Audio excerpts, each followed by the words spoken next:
or they're just going to get the Tusk because, well, we already talked about why Tusk is a good hero.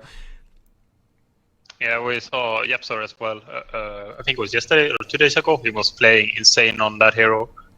Basically had every eye shot perfectly. I think he did like one mistake in like a 40-minute game, and that's pretty good then. So I'm pretty happy they're picking this up. I feel like it's also a hero that fits well with Omni Knight.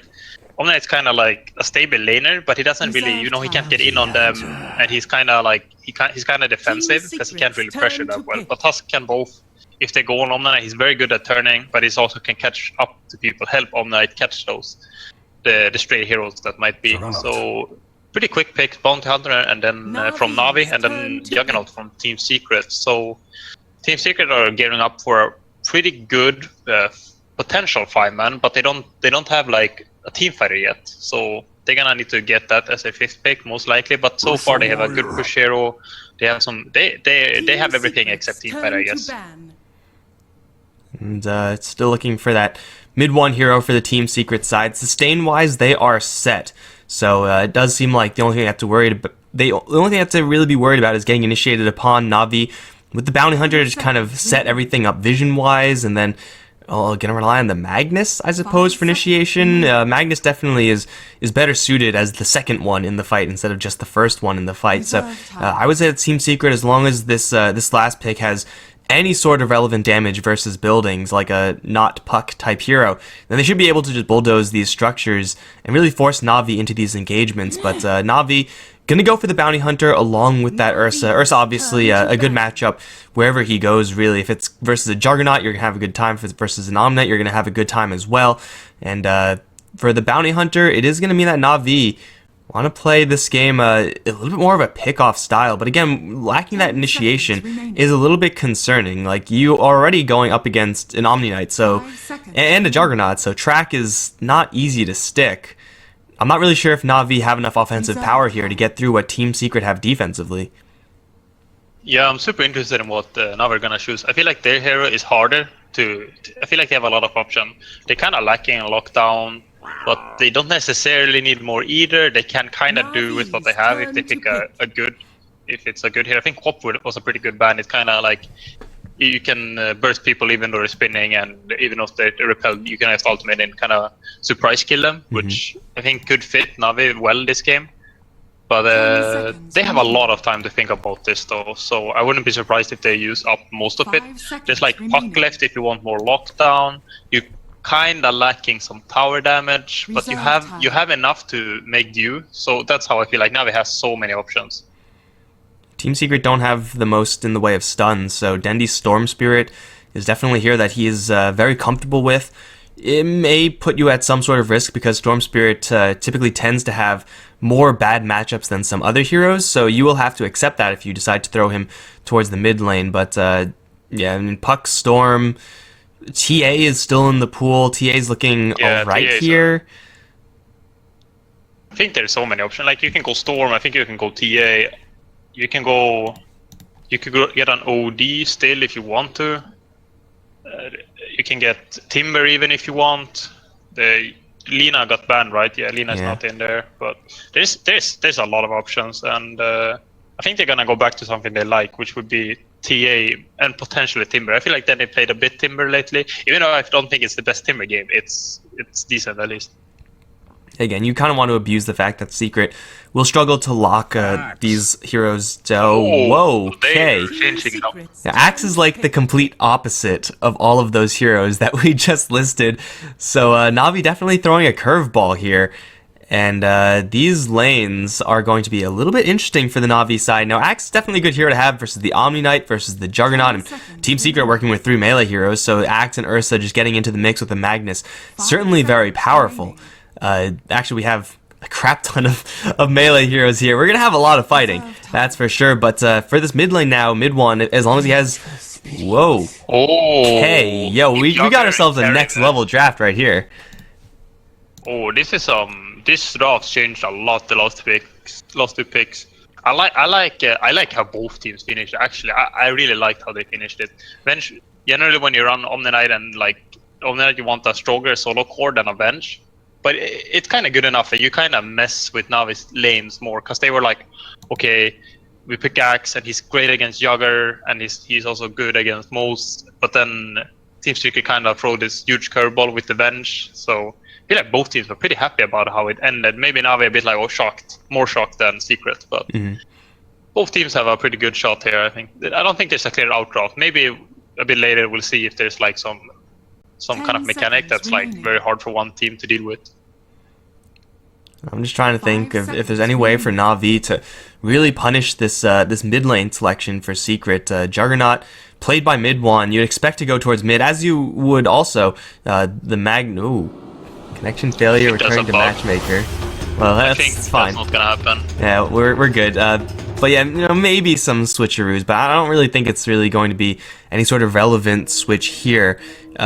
The Axe, I actually think has a pretty good set of matchups up against what Secret have. The last pick is not really a high range hero in that Vengeful Spirit, though she can maybe, if she gets enough farm, get that extra range component of the Dragonlance, then maybe try to keep herself safe. Navi just have this insane run at you type style, and if Secret aren't in position with the Tusk defensively or the Omni-Knight defensively, then they're in a lot of trouble. But to their credit, YapzOr has been playing the Tusk to near perfection lately, and Shards up against all these melee heroes is going to be so hard for Navi to play around.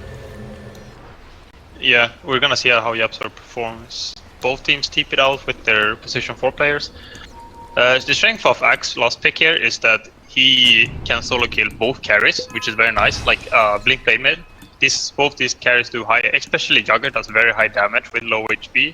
And Venge kind of depends on what you go. You can sometimes Venge goes like Threads and Dragonlance and they're super tanky, and it's kind of hard, but it's still a decent damage. So if Axe can find these heroes solo, he's very good at killing them alone. But there's good support as well, like Omni-Knight and Tusk kind of wrecks, and also Venge can save the Jugger. So there's a lot of save potential for Secret, but if they're not in position, it's could potentially generally just snowballing, solo killing people everywhere. And the Axe as a primary initiator is definitely one of the better ones if you're also going to have a Magnus on your team. Just you just call one guy, and then typically these low range heroes will try to group around that guy to save them, and then the Magnus and the Ursa will have all the opportunities and all the time in the world to really just wait for their moment to jump in. So for sure, Navi, it does seem like they have all the answers they could possibly want in as far as a full team fight is concerned. I salted. Mid wants and Nico gonna get into a fight, but it looks like it's gonna be a 3-1 split in favor of the Radiant here. So pretty nice win for the Secret side very early on, and MP actually, the Vengeful Spirit, usually going to be a safe lane farmer, is going to be going up towards top along with YapzOr only. Puppey is dealing with Sneeko right now, but CM going into an offensive tri-lane is certainly something that is not without risk. But actually, it's going to be lane swap-ups all across the board. Axe and Ursa both have a good matchup versus mid one, and they'll throw Pycat in mid. And mid one already, you could see, he's kind of getting his ass kicked by the bear. Yeah, this has become almost meta, I think, like swapping lanes insanely, like really trying to figure out, especially because there's a lot of Bounty and Ricky, like especially Ricky I think is very popular, and then you kind of scout, and both teams are trying to mind game and adjust accordingly, and this is kind of what ends up happening a lot of times. And I really like how Navi did it on the mid and bottom lane. However, top lane might be a very weird lane, and I'm not really sure how it's gonna turn out. I would imagine this is going to be a fairly nice lane for the Navi side. I mean, these two heroes, Rubik and Magnus, don't really team up all that often. And Magnus is only level 1 right now, but being in the safe lane as the Magnus means that skewering into tower is a lot more feasible, especially when you have the Rubik to set that up as well. So Navi have that very, very deadly combo, and again, with these low range heroes from Secret up towards top lane, may struggle to actually answer that if Biver actually gets a good telekinesis grab on one of these heroes. So right now, of course, it's not going to happen. Level 1 Fade Bolt, level 1 Empower, like it's not really their plan.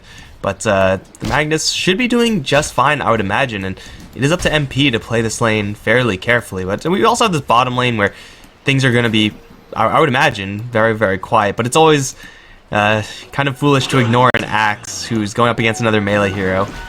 He can definitely get kills here. General kind of going for runes, kind of sacking the lane in a way. I'm a bit surprised he's doing this. I'm pretty sure that was not worth it. He had the lane in a very good position and kind of gave Kesu a free wave, and he got a bounty in return. Like, that's not the greatest trade. And I think he could have pressured the lane very hard by creep skipping, because Kesu couldn't get a stout at that point. And you can't really tank towers forever. Even though you have a heal, you're gonna run out of mana, and General is gonna outfarm you and get that Vanguard in lane very early probably then. But now it's a bit harder for General, I think. General still... the MP, top lane. Oh, what a nice skewer. That's probably first blood. Got him on top. Kind of left alone. The Tusk was off lane for a little bit. And that's the threat, right? Like, that's the risk that you run when you decide to put a Vengeful Spirit and a Tusk. Not exactly a really deadly duo up in that top lane. And it is going to be an immediate switch here for the Secret Heroes. Omni Knight going to go up towards top. Venge going to go down towards bottom. It's slightly better for Secret, I would say, but still it's not something that they would feel incredibly comfortable with. They're getting into a fight with Dendi. That's probably not going to result into all that much. So Navi, I would say, still have advantageous lanes, especially this mid lane, where Pycat is not just beating mid one, but he's dumpstering him. It's not even close. Yeah, this is a pretty rough start for Secret. I feel like they got not only on lane, but they kind of tried to greed as well, and then Navi managed to punish it even further. So pretty hard, and MP is gonna be on the bottom lane here against General and Sneko, and this could easily turn to a kill. I think he might be dead. There's no supporting coming, no spins though until there. MP will turn around for his combo. General caught in the shards, and Puppy's rotating in as well, but this is an Axe we're talking here. Mid one is also here. Everyone and their mom coming in. Saniko is not dusted, not sentry. Dust is on Yapzor the entire time, and they end up splitting their focus to try to get both and end up getting neither. Saniko is actually visible right now, hunting after that courier, but he's going to jack the bounty rune and be on his way. In the meantime, Kezu's dying up towards top lane. Got skewered in towards the tower. So Navi get away with absolute murder. That was brutal, actually.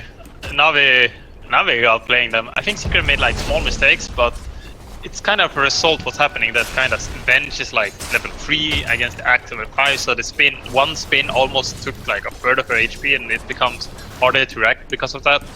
But a bit misfocused by Secret as well. I think they should have committed for one. They should have decided instantly who to kill. I think they thought they could kill both, because it kind of looked like that at the start, but then they kind of split focus for 1 second, and then General managed to just run into fog, and the dust was way too late.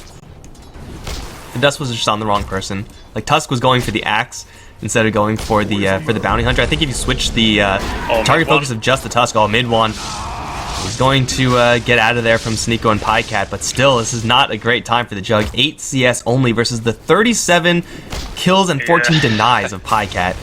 I mean, people always say, like, oh, if you expect Juggernaut mid, you can go for an Ursa, and it'll be a nice little matchup there, but you don't expect to see a matchup that's this one-sided in these games, and Secret kind of were asking for it. Like, they could have just as easily given the Juggernaut always over towards MP, played a pretty standard game from there with, you know, any sort of generic mid lane hero, and avoided the situation altogether. But as you said, they're trying to greed out these lanes, and so far it's been working really, really poorly for them. Speaking of greed, Kezu is trying to grab a creep wave here.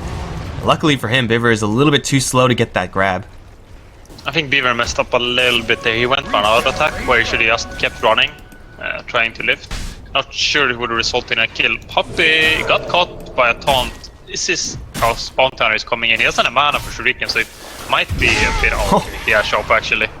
Yeah, there's an ultimate here on General, and he may get a second chop here. Here comes the Tusk. In response, there is no Walrus Punch though. General still alive for right now. Has enough mana, but won't get it out before the shards come out. Now the dust is out. Onto Saniko. They'll kill him off and then spin onto Biver. Should be a 3 kill for Navi. I think mid one has this one in the bag, right? No Shrine with the Wave of Terror. They got him. Just barely, and Secret, they get 3 kills, and they only lose a CM. That is a small price to pay, and it's only level 3 CM at that. Yeah, that was very good. That was lanes are all salvaged now. Even mid one is actually in a decent position. He was in a horrible position just 30 seconds ago, but now he's actually doing okay. And General, I think Beaver maybe should have lifted bench into general, and then general used taunt. But I'm not sure if you can like coordinate that well, honestly, in that situation. I thought they thought they would do a bit more damage, and you I kind of bought it as well as a spectator, and I see it's a bit easier for me to judge, but just a little bit there for miss, and Secret are in a pretty good position. They're still behind though. The lanes are not that good, especially MP. I think is gonna have a hard time making comebacks. He's kind of doing these rotations to make a comeback, and if they don't result in kills, it's gonna be really hard for him. Yeah, it's really important for MP to get back in the game through getting kills. Same thing for mid one. Like, you have the level 3 spin, you have the Omni Slash, big damaging tools, and if they're not able to find openings, I mean, Juggernaut can somewhat just farm his way back into a game, just because he's just that type of hero. Vengeful Spirit can't really. We saw the other day MP on a Luna, who is definitely capable of power farming, but Vengeful Spirit is not the same. Dendy gonna throw an RP up towards top lane. Pycat has a double damage rune and empower, and Omni Knight is going to be a splatter on the floor. So Ursa, I mean, even though you said like mid one, yes, is recovering himself into the game. Secret are not doing anything assertive to stop this bear. He is out of control. Yeah, Pycat playing really well.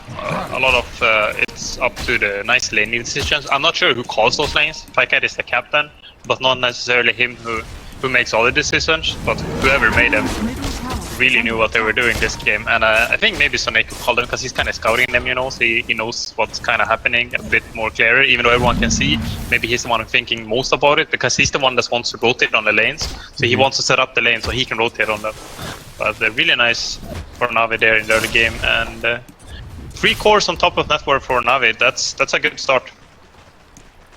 Absolutely fantastic start when dealing with a Vengeful Spirit core and a Juggernaut in the mid lane. Again, Secret, we kind of expect to be the ones in the place that Navi are right now, but Navi still haven't even gotten off to their full pace of game. It is still level 4 only bounty hunter, and he is just waiting for that track. Once he has that, for sure there will be a blink dagger on Pycat, and then shit is really gonna hit the fan for Secret. Yeah, we're gonna see. Okay, Kisser is going mech, so I'm gonna see like if we see like, because now there's Midas meta, so you always wanna like at 10 minutes you wanna see like who's going Midas and who's not. Because generally you go Midas on Omni Knight, but you don't always rush it. Some people like getting mech, some people like getting like the buckler and then the Midas and then the mech. There's a lot of variation there, and some people just go like medallion and then Midas or finish solo quest into Midas. So it's pretty interesting to see here, but there doesn't seem to be any Midases being queued up so far. One on Dendy. Dendy's probably gonna but the blink now. Yeah, blink first, Midas depending on how he feels afterwards. Seneko is wandering about, is going to run into a CM. Gets frostbitten down, Yapzor's here with the dust, and Seneko is trapped right now. I don't really know if there's any way for Seneko to get himself out of here. Is there any other sort of Navi play happening in the meantime? Looks like they were looking for it. Not quite. Pycat being chased out by mid one and MP. He's going to be cut off by Yapzor and Puppey. There is shards here. They catch him perfectly. A bear in a cage, but he's going to turn around, try to go for Puppey. Magic Missile going to slow him down. Mid-1 still has the Omni Slash. Final Fantasy VII all over Pycat. And that'll be Yapzor grabbing a kill on the Ursa. A huge kill for Secret to take. And Pycat getting a little bit too overconfident. If you have a Blink Dagger, I would say, yeah, wander the jungle as the Ursa. But without that mobility, going in that deep is awfully risky. Yeah, they wanted to be aggressive, and I understand why. It's a good decision, but General is not ready. He is 250 gold away from Blink right now, and he can't really go until he got it. You can't just take a chance and hope that you can get a good call. And then like if you die, you're gonna be so far behind. You want to stay in a lane or stay in the jungle and get that and secure that item. And it seems like they're gonna force it again, so could be a bit risky for General going when he's so close to the Blink. Well, there is definitely enough damage here.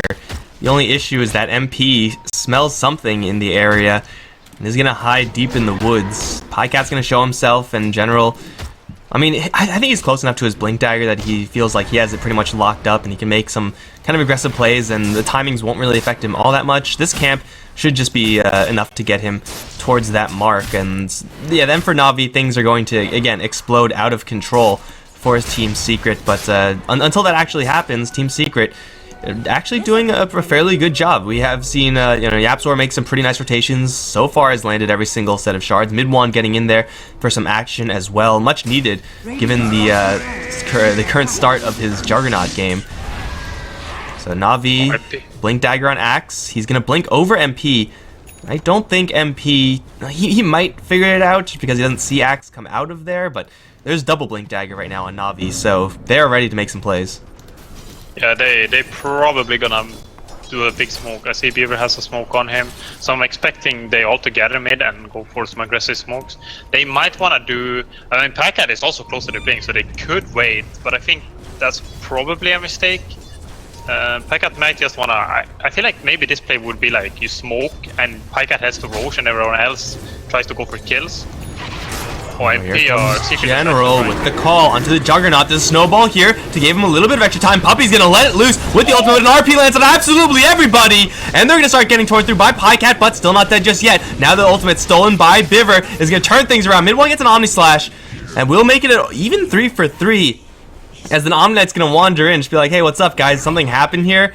That was actually a really, really good response from Team Secret, that they were able to, sacrifice some heroes, yes, but kill off Pycat, kill off Dendy, kill off the Axe, absorb the show-off of the 2 Blink Daggers, and all of that was without their Omni Knight. That was crazy, actually, from both teams. That was pretty insane. Fast reaction from everyone, but what's surprising is that there's a huge RP, but Secret still win the team fight, even though they're missing a hero. That's a bit of a bad sign for Navi. And are they really gonna force it? I feel like that they are the team with longer cooldowns with the RP compared to Secret, who doesn't really have anything. I guess it's kind of even. Omnislash is pretty valuable as well, like in these early skirmishes. Oh, but Pycat shards the wall. That is not tight, and Pycat should still have a way out, but they're gonna ignore him for right now and go for Saniko instead. Purification was stolen by the Rubik. That will give him a couple seconds of extra time, but definitely not enough. And oh, now the swap back onto the Bear, lift up onto the Vengeful Spirit. This time Omni Knight is here, and we can already see it's giving them so much extra juice. MP will tank the Ursa like a boss, and Navi will throw away the Ursa yet again. Not a hero you can afford to lose this many times. Dendy spotted in the trees. MP is going to wave him just to mess with his Blink Dagger a little bit, but they can't make a play here. Onto Dendy. He has the skewer out. 10-7 in Secret. Turns out when they actually have their full team, a lot stronger. I don't even know where KZU was in that first engagement, but we could already see, like, Purification at this stage of the game, 15 minutes in, you gotta respect it. It just does so much, especially now with the mechanism. Yeah, that was... I think Navi, especially Pycat, kind of needed to shield for his blink, but now that he died, when he was dying, he was like, I'm done, I'm getting a Midas. He started buying it before he died, and so he got a Midas now. We have a Midas Ursa now, because he didn't want to have this. He wanted to have a blink, but because he died 2 times in a row when he was like 100 gold away, I think, both times, 100 to 200, kind of is what happened here. They want to go in mid, but I feel like Secret are quite well prepared. Oh, Blink Skewer onto the Vengeful Spirit. KZU, not with enough mobility to get in there for the heals or the GA or anything. It'll be a fast pick on the Vengeful Spirit. I think if he RP'd that would not have happened as easily. I think if he... Oh, top lane, there's a healing ward down though. Mid one is tanking a lot because of that. Purification still stolen by Biver. The healing ward will get the Juggernaut into safety. TPs are still coming up towards top. Actually, a lot of heroes are converging up on the top lane. Saneko is here, and they do actually see the Tusk come in because he's tracked up still, and they will also see Puppy on the incoming. This CM, maybe a little too bold, though, does cancel the Blink Dagger, so Active's call kind of whiffed. The ultimate from Puppy will do kind of just drive him away, I suppose. Shuriken bouncing through. KZU gets a heal onto Yapzor. RP is faked once, but it'll be completely whiffed by Dendy. Where's the damage here from Secret? They're looking at General first. This axe is a tough kill, yet they're going to try it through the call. The armor is going to hold for General for right now. MP does have a swap back. Nova is there. General going to try to stick up. KZU just getting in there with the degen aura will be a kill. In the meantime, top side, they went in pretty deep to kill off that bounty hunter in mid one. They used the Omni Slash for that as well. Another great trade for Team Secret. Despite kind of a rough early laning stage, they are definitely rallying now. Yeah, playing really well. They're so positioned so well, like not leaving anything forward. Then they kind of messes up, but it was not that it was very hard. Like he couldn't get a 2-man RP. He wants the Midas so badly. Will he die? I mean, there you're like, I want to use Midas, but I will die if I use it. And if you're someone like Envy, you'll probably do it. Pycat is gonna get the Midas out eventually. Luckily for him, MP, because of that kind of slower start on the Vengeful Spirit, not yet with that level 2 ultimate, definitely would have killed the Ursa if she had that. Just, you know, wave him, swap him back in, done and dusted.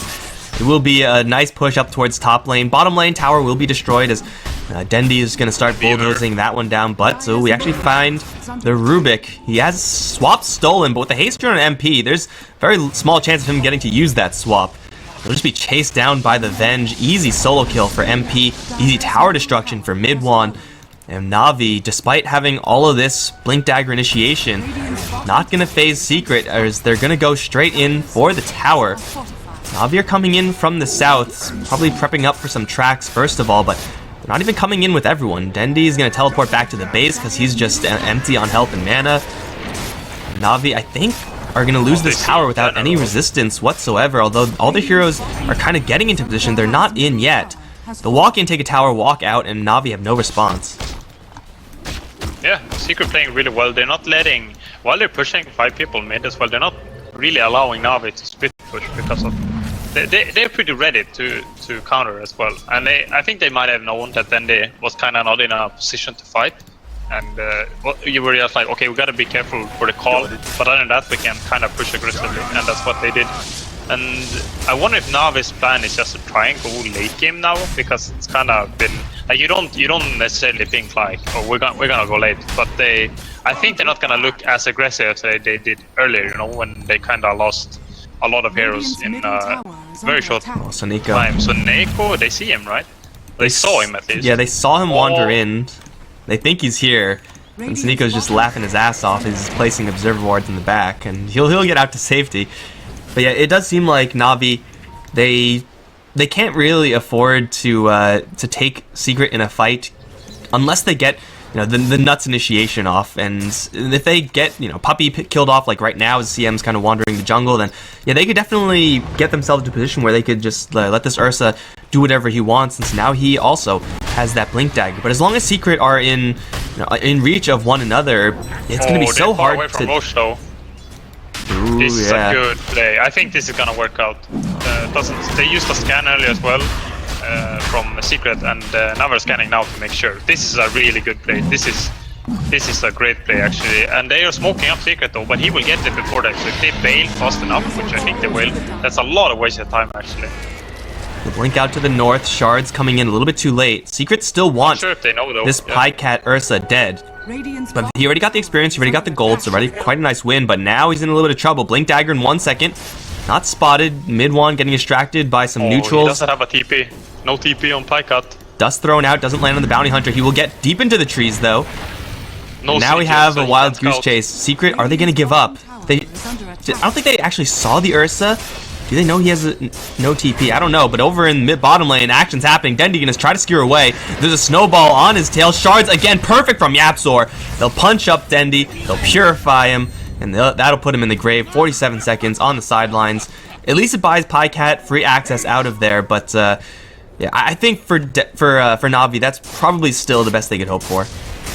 I don't think they're too dissatisfied with that from Navi. They kind of... I mean, then they died, so it's like, Secret was somewhat happy, but this was almost a tower taken down, and Navi definitely got the overall advantage with getting the Roche. It also, not only does Ursa get a Roche, we can kind of play more aggressively, but it also denies Secret Roche, which is almost bigger, I'd say. So they're not as afraid of a big fireman push that's gonna happen, that Secret kind of wants to do, which they've been doing for the last maybe 5 to even 10 minutes. They've been playing very fireman heavy and reactively.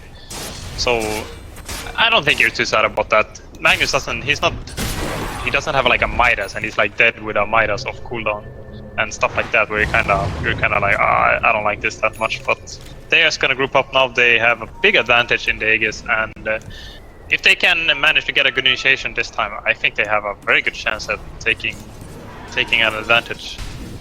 Then he decided. Oh, Pycat. Standing on a war though, no, general. This is not the greatest place to be. Oh, jump in. Pycat's gonna find Puppy. Purification is there, plus the mechanism. They keep him alive for right now, but Pycat is going to say no to that. He's going to pop his ultimate. They also catch Vengeful Spirit in the call, chop her head off. Immediately 2 down, and YapzOr's not in a great spot either. Trying to run away, but the clap is there, and the skewer back. You're not going anywhere. He's going to try to snowball just to bide time. And YapzOr is going to be hit by his own shards, stolen by Biver.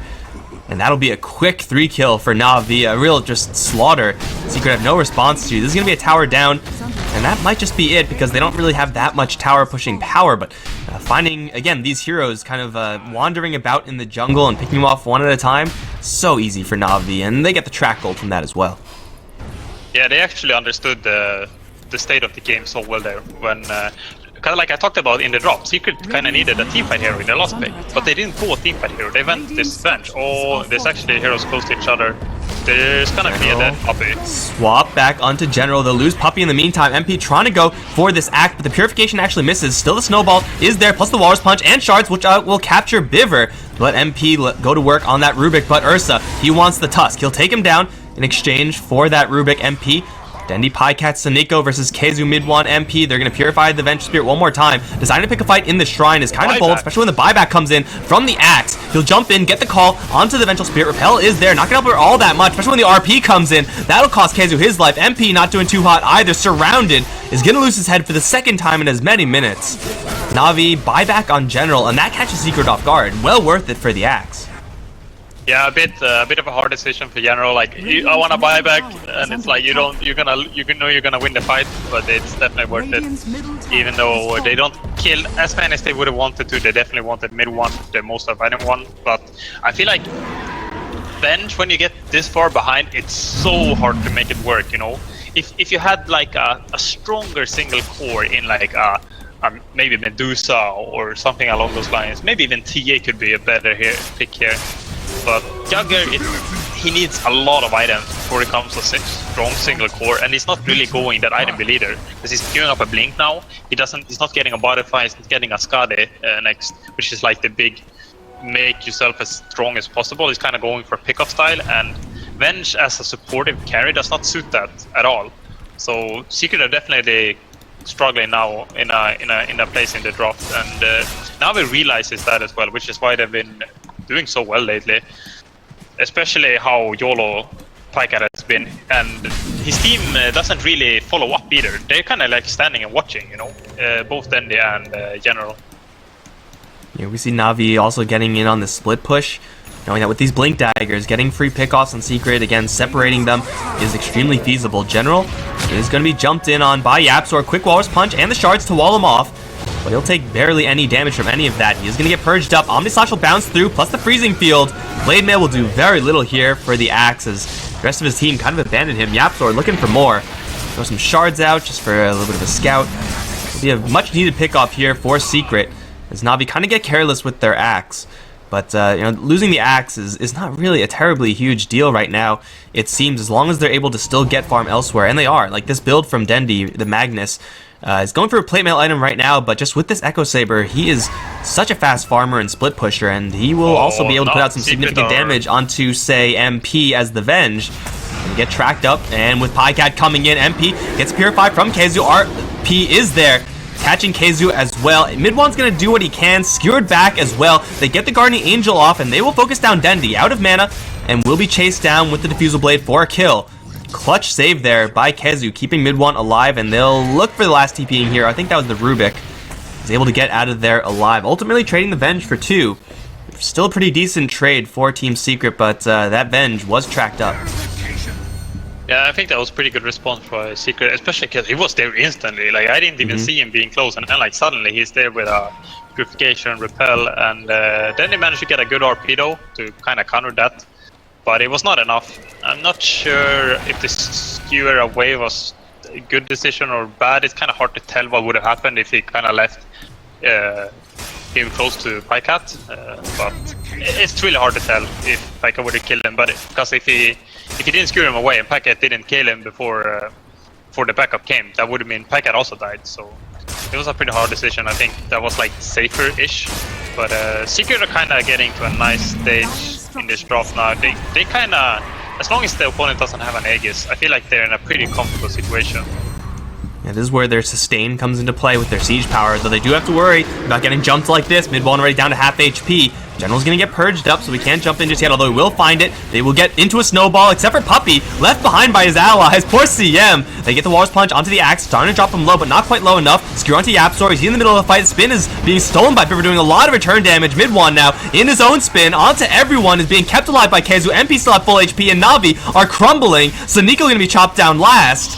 And that'll be a 4-for-2 exchange as Mid one wants it 5.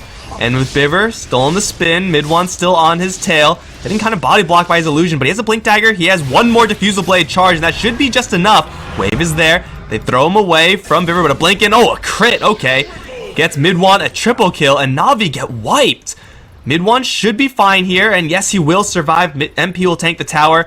At least tank one of the towers. There's still a tier 1 here, by the way. That fight worked so well for Secret. Again, that snowball just buying valuable time for that call to dissipate. Yeah, they didn't have RP, so when the snowball comes out to counter the call, there's no counter to the snowball because there's no RP. So it's a bit unfortunate for Navi, and maybe they should not have been as aggressive. They played the same way they did now as when they have an Aegis, because Ursa goes in, YOLOs his close ultimate instantly to try and burst, and this response, he forces responses from Secret. But the problem is that Navi has to react, because otherwise they will kill Ursa.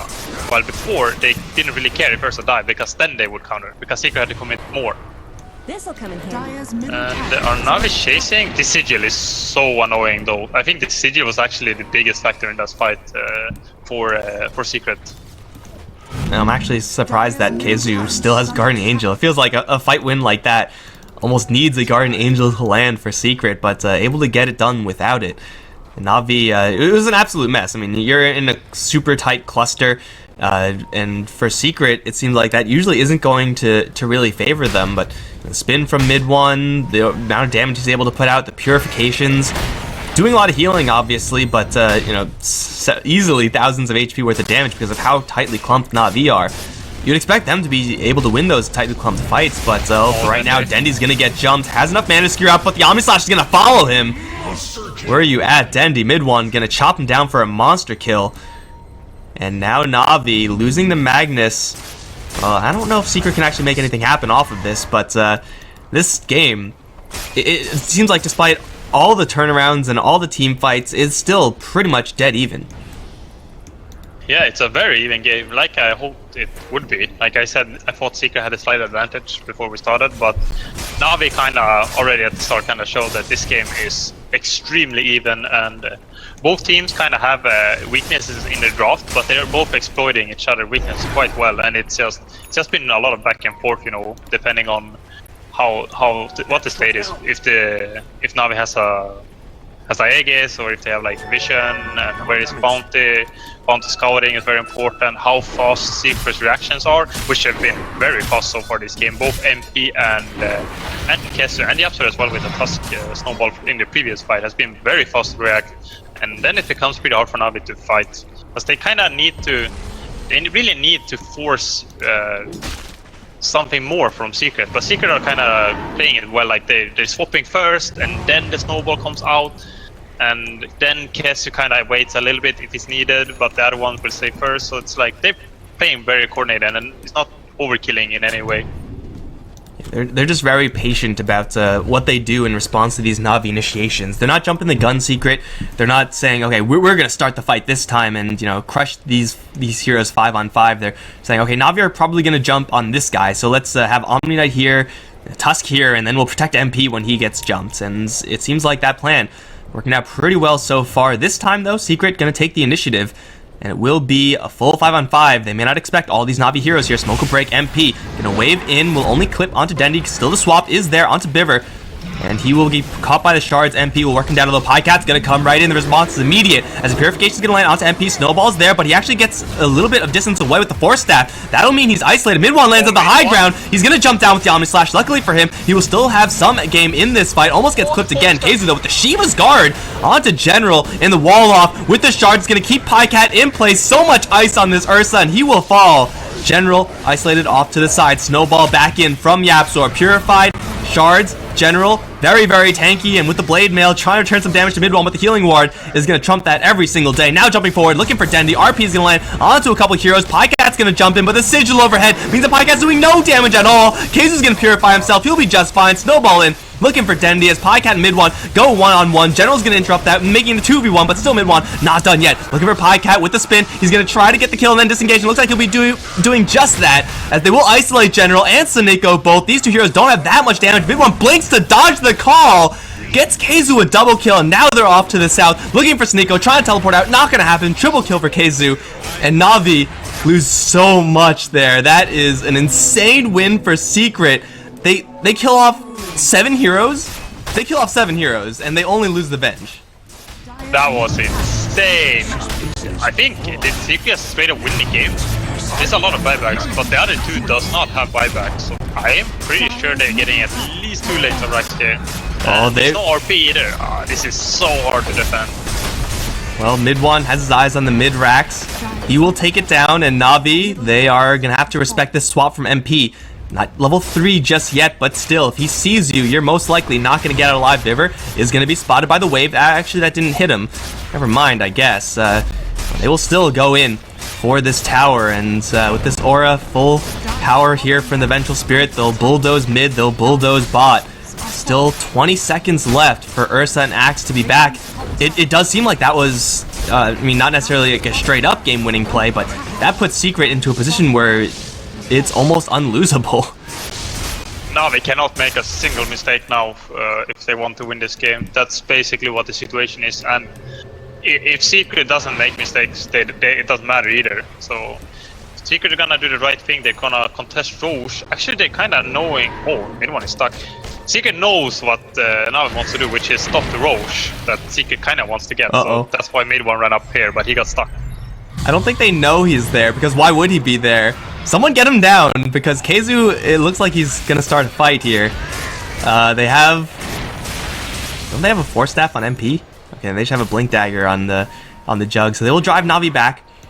But man, I mean, these effects, these slow effects from Secret are working overtime. You have the Shiva's Guard, the Aura, and YapzOr's Sigil is an absolute all-star, though YapzOr.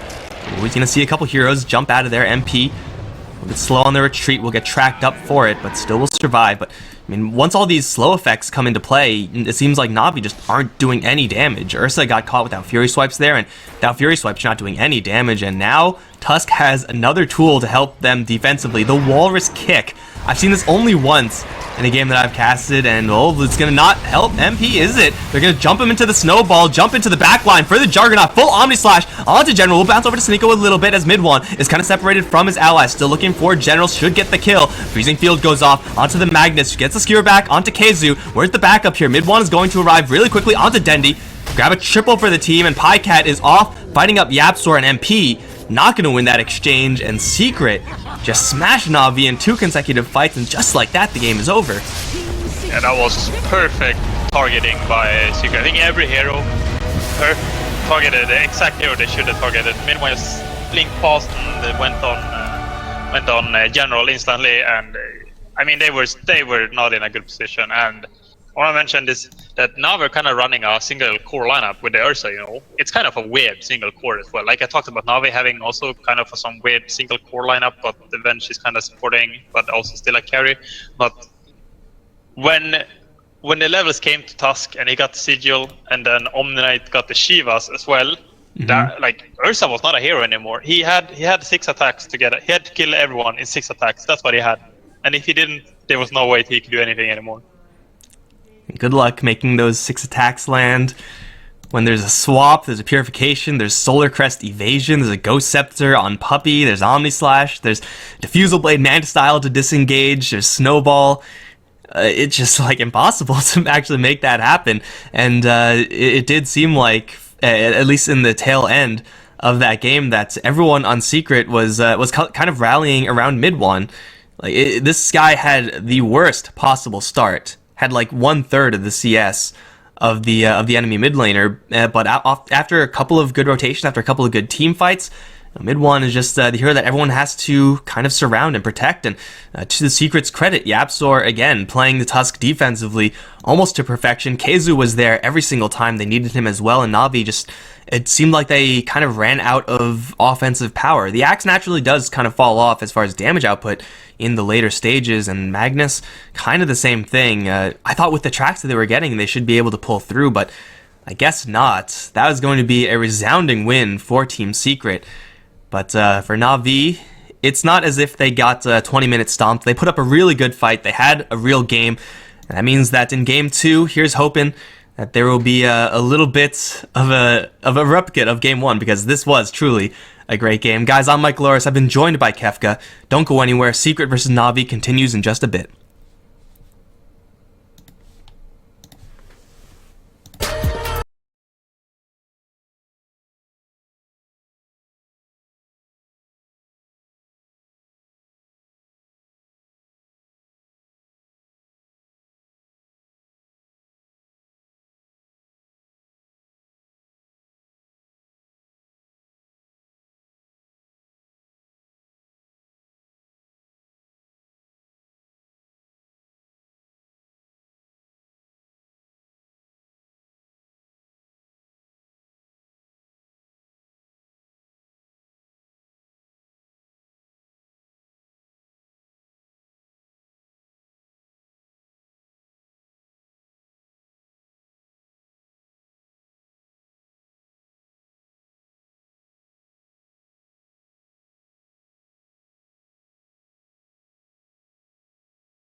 to Epicenter qualifiers. This is the winner bracket finals. Team Secret going up against Navi. Game 2, as Team Secret currently hold a 1-game lead. A super back and forth, super even game in Game 1. We'll see what's going to change here in the second game. I'm Mike Loris, going to be joined by Kefka. And dude, that was some Game 1. Team Secret decided to ban out the Darkseer first phase and pick up the Treant Protector for themselves, who was previously in that Darkseer ban slot. 10 seconds remaining. Yeah, I'm actually super surprised by how the draft opened, because I expected a Tusk first ban from Navi. Oh my god, they're dropping so fast. Navi's turn. Team Secret went to Treant, like you mentioned. Navi countered with Magnus CM. CM has been very popular, and Navi gonna go with another attempt in a Magnus. I'm kind of thinking it's gonna be General this time, and Secret gonna go with Yapsor's probably best hero after Tusk. Let's make that his best hero now after these few games he's played on it, and it's pretty good against Magnus. It forces Magnus to think more about how he plays, which is always something that's nice. And then you can also steal freezing field, which we saw last game, I think, actually. So which did a lot of impact in that fight. So a bit of a new draft, and we're gonna see if Navi adapts a bit better, maybe, to Secret's draft. There's definitely a set of support heroes that, if MP has at all an aggressive slanted hero, that they could apply some of that pressure towards that safe lane. Like, unlike a CM, Rubik can actually lane decently from the very early onsets. Treant Protector as well, very, very assertive in his harassment, compared to Tusk, who typically tends to be a little bit more passive, just doesn't have as much damage. Of course, doesn't have that Leech Seed nor the element of surprise from the invisibility, so it does open up Secret's lanes a little bit as to how they want to run things. It does seem like, for Secret, MP is usually getting the short end of the stick. I don't know if it's just the games I've seen, but they typically tend to get MP a little bit underfarmed because they're trying to use him very offensively early on to try to stop something that the enemies are trying to pull off. And again, this opening is definitely conducive to that. But for Navi, Magnus, Crystal Maiden, now the Tusk banned out. It's about time the Tusk is receiving some hate. I think that hero is actually kind of broken right now. But either way, CM Magnus, definitely a very generic opening for Navi. And as you said, General maybe playing the Magnus here, but the beauty of Magnus, especially with Navi, is that they could really give him to anyone for any role. Yeah, it's a pretty versatile hero, or relatively versatile at least. And it's also kind of nice with CM when you put it off lane, so you kind of have more spam ability. So you, like, when you're mid, you can go bottle, so you're like getting maroons and you can kind of sustain well. But on offlane, you're like, I can't actually spam Shockwave for last hits, but Crystal Maiden helps a lot with that. They're gonna go with Ogre. This is not the most common hero. It's seen here and there, but definitely not as common as it once was. But it's still pretty strong. I'm not sure if it's like certain matchup, like let's say Ogre kind of wrecks Treant in a roaming matchup, as in like Treant can't really kill people when Ogre is even close. One big thing, though, which I think is the main thing actually about what Ogre can abuse, is that Treant is garbage at helping mid, because there's no trees, in the mid lane. There's nothing to actually hit people from, and Ogre is actually one of the best, if not the best, mid zoning hero. He is very tanky. He can actually just start right clicking under the tower, and he's like, well, I'm gonna regen this and have my 6 armor, I think it is, so it doesn't really matter. So that's a nice advantage now we're gonna get. So that's also why I think it's gonna be an offlane mag, because you don't wanna give mag that much space generally. Like, it's better to give it to another hero that skills better. The Ogre Magi also have that ignite, try to cut through that Treant Protector living armor, and together with the Crystal Maiden, sums up to a very deadly roaming duo when they actually have level 3, level 4 on the CM. Just so much lockdown, so much sticking power. Team Secret, though, they're going to look to get some disengage power, unless they decide to throw a curveball here. This is looking like it's going to be an off-lane shaker here for Team Secret, or a safe lane shaker with an offensive tri-lane. It does seem like that is perfectly viable here as well. What are your thoughts on the shaker? I think this hero is definitely situational, but if you expect the enemy side to be going for a bunch of melee heroes or a Tusk, or it seems like this strategy, like this steroid type plan, I think this is an all-star pick. I mean, the hero is great, but the problem is getting the blink in time. That's like his main issue. That's almost always been, I think. And I'm always worried when I see this hero. I love playing the hero. It's so fun to watch as well. And but I'm always worried about getting that decent blink timing on the shaker and maybe getting that first echo slam, or like when you hit 6, you kind of want to get a kill with echo slam somehow. It's kind of hard to make. But then also when you get the blink, the first echo slam has to be pretty impactful. Otherwise, you're gonna struggle a bit. And also when it's offlane, it's kind of hard to choose what to skill. I think it's all 3 skills are kind of important. You can't really skip one. So you kind of need a lot of levels, and if you get a late blink and you have a low level Fissure, this hero is kind of it's pretty bad. But if you go high points in Fissure, you might not do as much later. So it's a bit awkward when it comes to skilling this hero, I think. Yeah, you pretty much described a carry hero, just like a hero that needs a lot of gold really quickly for that blink dagger, needs to get those levels as well early on, but is often not going to give that, not going to be receiving that much farm priority, and that therein lies the risk of the Earthshaker. Now with the Trio Protector, at least ideally for Team Secret, they'll be able to give Earthshaker a little bit of a safer time here. So banking on a kind of a mediocre timing on that Blink Dagger is just fine if you're playing that Shaker. But Navi, they're going to pick up the Juggernaut, a pretty easy pick, I would say, with the Ogre Magi and the Magnus, so you get the Bloodlust and the Cleave, at least if you can't get your hands on the Troll Warlord, who was, of course, banned out by Team Secret. So Navi have a pretty nice shell to work around with this Juggernaut, but Secret, they have a Terrorblade. And as far as offensive tri-lanes go, Terrorblade, Rubik, Treant Protector, I would be scared of that. That is definitely a real possibility now for Secret. Team Secret's turn to Yeah, ban. for sure. There's still Ricky and Boundary. No, actually, Ricky got banned. Okay, he was the first ban. That's why I kind of miss him. But I was thinking Navi could actually pick those four. That was not happening from the beginning. But so I'm just gonna skip what I was gonna say. Jugger is a nice pick though for Navi because it can be both mid and carry. And 5 seconds I'm not sure remaining. if Secret plays Terrorblade mid. It's been here and there, but I'm assuming it's gonna be Reserve MP. And I'm also thinking they're gonna go on aggro trail lane. I think that's the best decision for them. Mm-hmm. And then pick a mid that does well. Unfortunately, they're not going to be able to choose the matchup. That's going to be Navi because they have the last pick.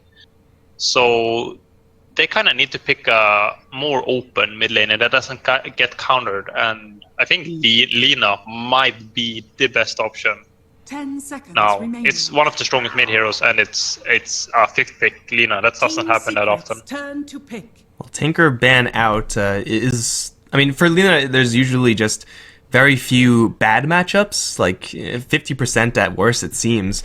Tinker ban out, and that is the exact opposite of Alina. That's a Bristleback pick for Team Secret right there. Is it actually going to be my Terrorblade God. mid?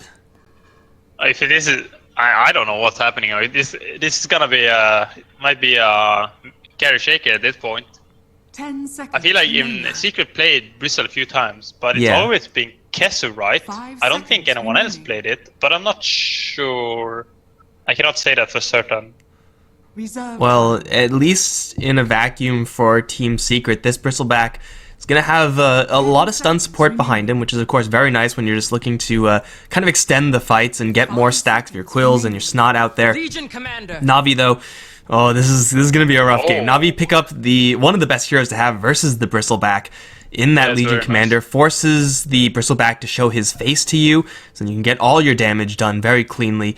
Is going to be, once again, Magnus given over towards Dendi, but I really like this last pick for Navi. I mean, I'm not really sure what this plan for Team Secret is, but hey, if you just look at the matchups, Legion is really great up against Bristleback, really good up against the Terrorblade, a lot of stuns that you could purge off as well. Seems like it's a little bit of a surprise, actually, that Legion Commander got this far in the draft.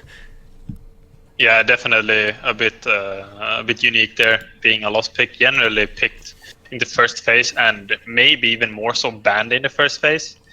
So pretty rare to see this.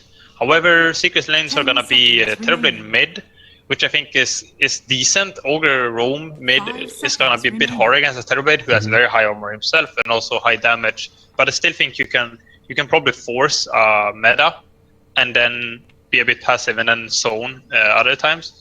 And I think that's gonna be a very nice matchup for for Navi in the mid lane. I don't think it would have been nicer to have like a more pressure hero that with more kill potential maybe than a Jugger like Lina, for example, like I mentioned earlier. But Jugger is a pretty good pick, and I think they're gonna win the mid matchup. It's hard for Pop to do anything.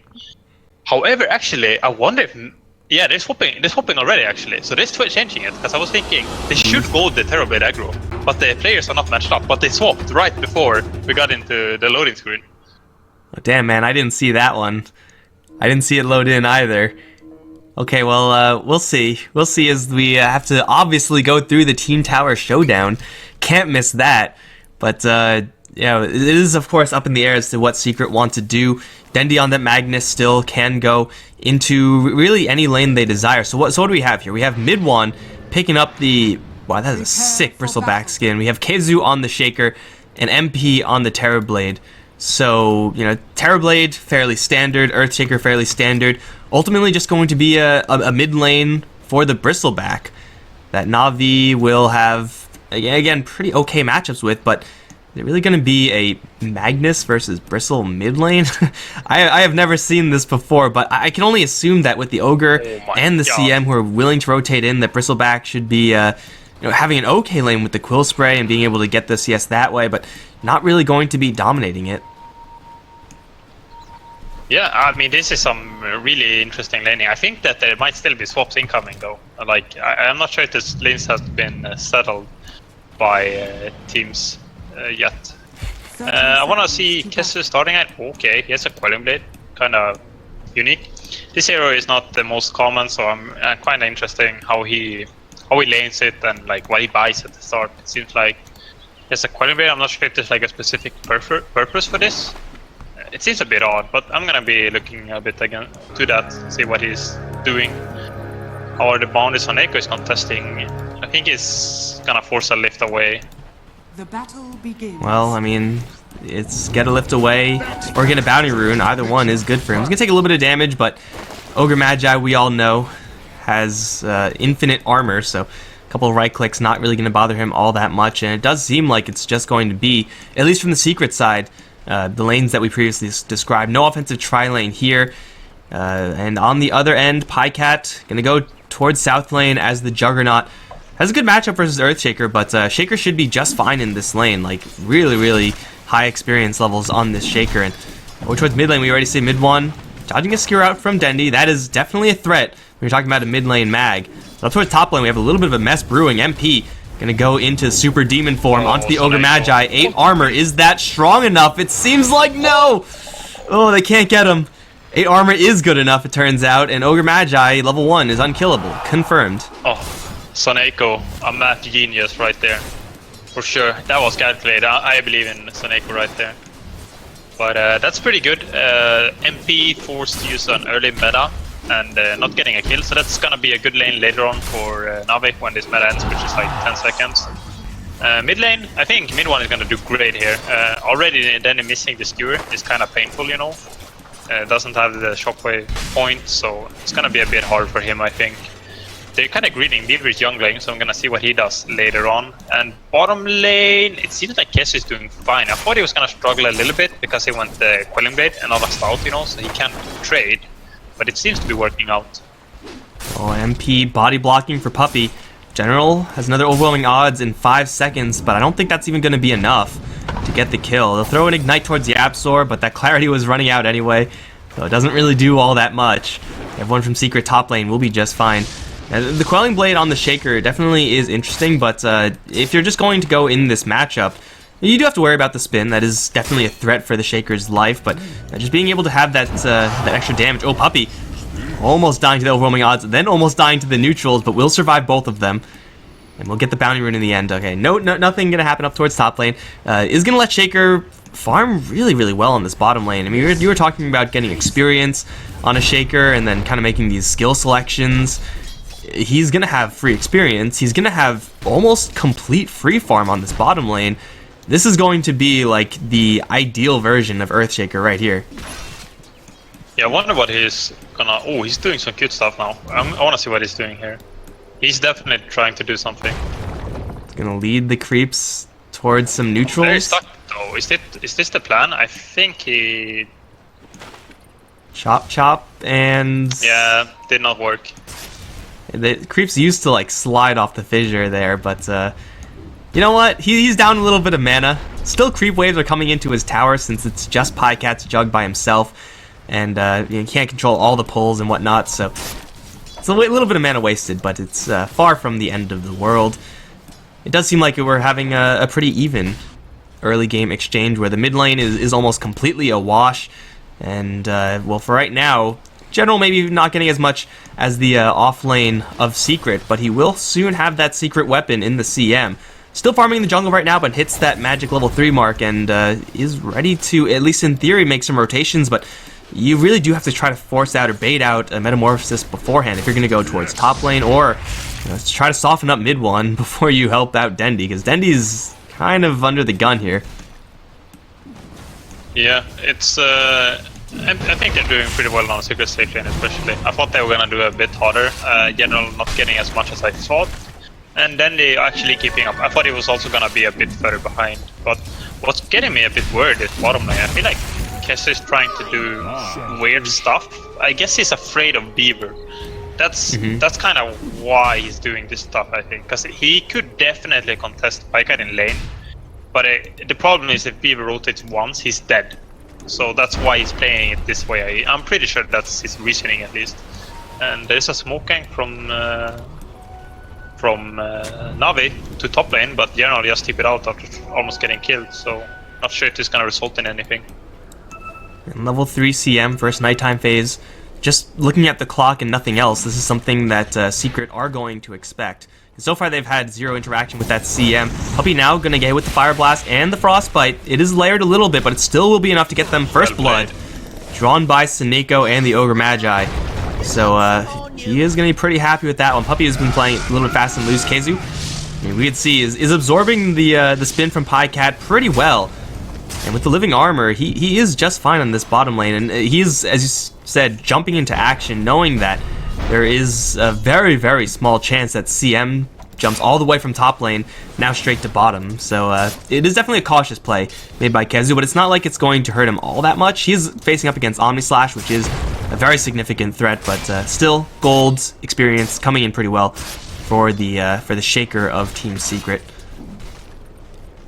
I really wish he went on an max and Sean Totem build actually, because if when he's 5 and Jagger is 5 and Jagger starts spinning, and then Keizu has like a pre-charged Enchant Totem and then like 2 Enchant Totem in Pycat's face, he could actually get a pretty hilarious kill potentially. But he's doing, I think he's doing the safe thing, so because he's avoiding the lane because he's afraid of Beaver. And speaking of that person. Well, good luck up against this. One more spray will kill off the Crystal Maiden. Ward placed by his Team Secret. Oh, Pycat! Is this the sickest game sense I've seen ever? Okay, never mind. I mean, he was right in his assumption. Yeah, but not quite fast enough incoming, which would have been huge. Just getting that free Omni Slash kill on really anyone as a level 7 Juggernaut is quite nice, but we'll not get the Earthshaker, who is pretty darn quick right now, pretty survivable with his Tranquil Boots, and this is just going to be gunning straight towards that Blink. I don't really know if Pycat can do much about that right now. It does seem like they need an Ogre or a CM to show up on this bottom lane if they're really going to lock down the Shaker. Yeah, it's not gonna. If you don't get the kill, you get no points. So a bit unfortunate there.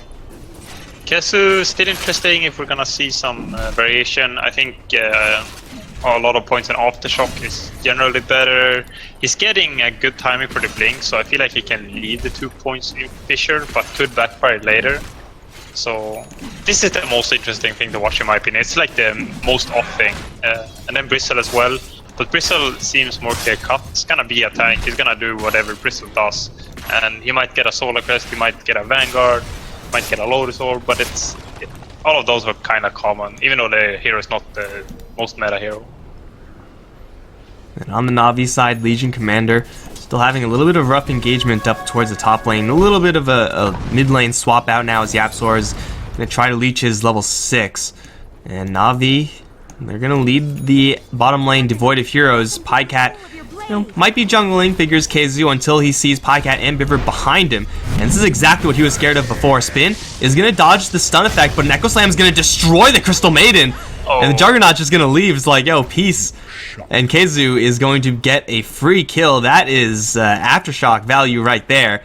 With that Echo Slam, of course, and Navi, they definitely underestimated the Shaker there. And now mid one, going to chase after Pycat. Omni Slash and Spin, pretty darn powerful. And into the tower, they will call it quits. But that is definitely not how you stop an Earthshaker. If they did that 3 minutes ago, that probably would have worked.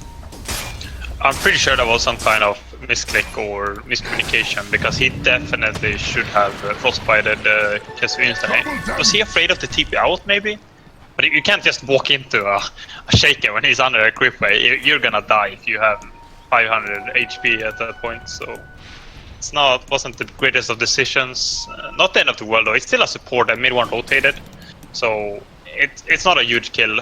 Net worth is still relatively even, and he's doing okay in levels. Japso, he didn't get so much mid. I saw him planning mid, but he didn't really gain that many levels. Yeah, just one level for the Rubik, not even with the Arcane Boots farmed up there, so there's a short stint in the jungle for mid one, and maybe he'll just go right back in now that another set of Ancients have spawned up, and once again try to give that lane towards the Rubik, but seems like Navi, they're not going to leave well enough alone. Bottom lane, KZoo still is happily farming up this lane. This time has to face up against a new challenger in Dendi. Skewer into RP into a spin. It's another way of making that work, I suppose. Fissure, KZoo's just so defensively positioned right now. Even has mid one again right next to him. So rotation from Dendi gonna do very little. Though he does have an Iron Talon, he can just go straight into the jungle and really not skip a beat. It is still KZoo drawing a lot of attention onto this bottom lane. He's under attack. That was a really weird rotation by Dendi. Like, how did he think that would end up? Like, he doesn't have Blink or anything, so he has to like walk in and RP KZoo and then skewer him out, and maybe skewer in RP, but that's like pretty hard to do. And then the Seeker could just TP in like several people and that could backfire. That was a weird rotation. I feel like he probably didn't think it was gonna end up, and probably just wanted to maybe force rotations and farm jungle and give Jugger and power and stuff like that. So it's gonna make Navi gonna rotate now. He got the power and Juggers. He does a little bit more than maybe Secret expects. And Bay is playing this very, very cocky, I would say even. But it's level 7 Terrorblade. Usually you don't expect this build. He's gonna immediately Sunder, which will absorb the entire Omni Slash. Now Pycat, pretty much already dead, has to back off. That's exactly what MP was looking for, just versus the Legion Commander. They will whiff a Fissure completely. KZoo still wandering in for an Echo Slam. Will hold it for right now. Not willing to use it up against General. Just wants to make a clean retreat, knowing that Echo Slam will do a lot of damage, but it certainly won't kill. There will be a lot of Navi heroes up towards top lane. They do draw out a lot of mana from that Terrorblade and that Sunder cooldown, but that was definitely not the plan. MP's kind of gambit in trying to kill off that Legion Commander with the Sunder. Working out pretty well to save his life, though. Navi still looking to go in. Fissure, again, not going to do a lot except for stun the creep wave. Now the Ogre Magi is going to try to cut in from the back, but only with Biver to help him out. He's going to take an absolute beating here. Overwhelming Odds is going to return a lot of fire back towards Secret, but it's definitely not enough to save the Ogre. They'll shred him, as mid one is also going to make his rotation. Ultimately, like, losing the Ogre for that, though, isn't really a terribly huge deal, since Secret have been parked with now 5 heroes up on top lane for quite a long time now. Yeah, they also, mid one actually secured the bottom tower before he TP'd, so basically perfect rotations from Secret. And General, how you're not getting out of this, right? I am pretty sure there's no way. Smack him. One more Quill. There we go. General, at least in theory, can purge that off, but that would require a level of press the attack, which currently he does not have. So yeah, whatever Bristleback throws at you will stick for right now. TP was cancelled over in mid, and KZoo is gonna absorb an Omni Slash and a Fire Blast and a spin. He does have stick charges, but the spin does so much damage, trying to bait for mid one to come in. And well, it didn't exactly work out the way he intended, so he'll just give a free one over to the Navi side, but the rest of his teammates in the meantime were pushing top lane. So I think that is still kind of okay for the Team Secret side, since they also have the Treant Protector. Living Armor will get the tower back up. that might have been like a reason. Like he didn't want to die obviously, but he's like, okay, if I save this tower, it's worth me dying because we might get a counter kill, and it's such a valuable tower. And did he lose gold towards blink? He did, so it wasn't like efficient anyway. But it seems like he's gonna get it a very good timing still. Like it's 13 minutes and he almost picked up the blink. That's a very good timing for an Air Shaker. So I think it's pretty okay with that overall. Pretty much like 20-minute blink dagger on Shaker, and you're going to be okay with that. Any earlier, and obviously you're going to be a lot happier. And at this point, like with 2200 gold, it's pretty much just locked up for him. Top lane still being pushed in by General mid one. This Bristleback has made quite a few rotations and hasn't really gotten a lot off of those rotations necessarily, but still hasn't really dropped that much farm. Still on top of the net worth chart, just blowing up jungle camps whenever he's jumping in between the lanes. Mid one with the Vanguard. Gonna go for a Solar Crest Shine next. A great item to have versus the Juggernaut and the Legion Commander. And just, offensively and defensively, really does it all for the Bristleback. Is still pretty much exactly where he wants to be. Perhaps MP not as farmed as he would really like, but with the farm on the Shaker, they could definitely just rally around a couple team fights and get this Terrorblade a little bit of blood. For right now, they're gonna smoke up and look for an enemy in the jungle. General will be that enemy. Lifted up into the clutches of the Super Demon MP. Reflection can give them even more tracking. They get the goo off, and General, well, will actually get a lucky mischance.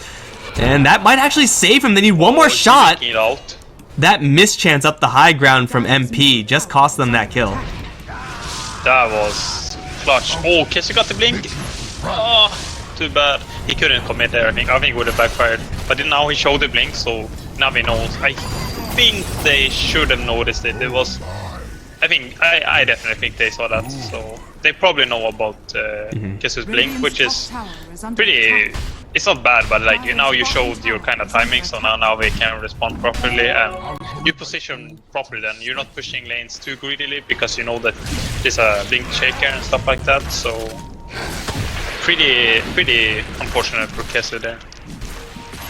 Dendi was pushing the bottom lane all the while. Very quiet performance from this Magnus. Going for, a standard enough build. Echo Saber after that Iron Talon, and Blink Dagger will soon be on the way. Echo Saber with Iron Talon is some pretty disgusting farm rate for this Magnus, so he's pretty much exactly where he wants to be. It does seem like, though, with 7k net worth, a big item in that Echo Saber, just quietly farming is not exactly what you want to do with the Mag. So he will just, farm a little bit more towards that Blink Dagger, and we'll see what he's able to do with that.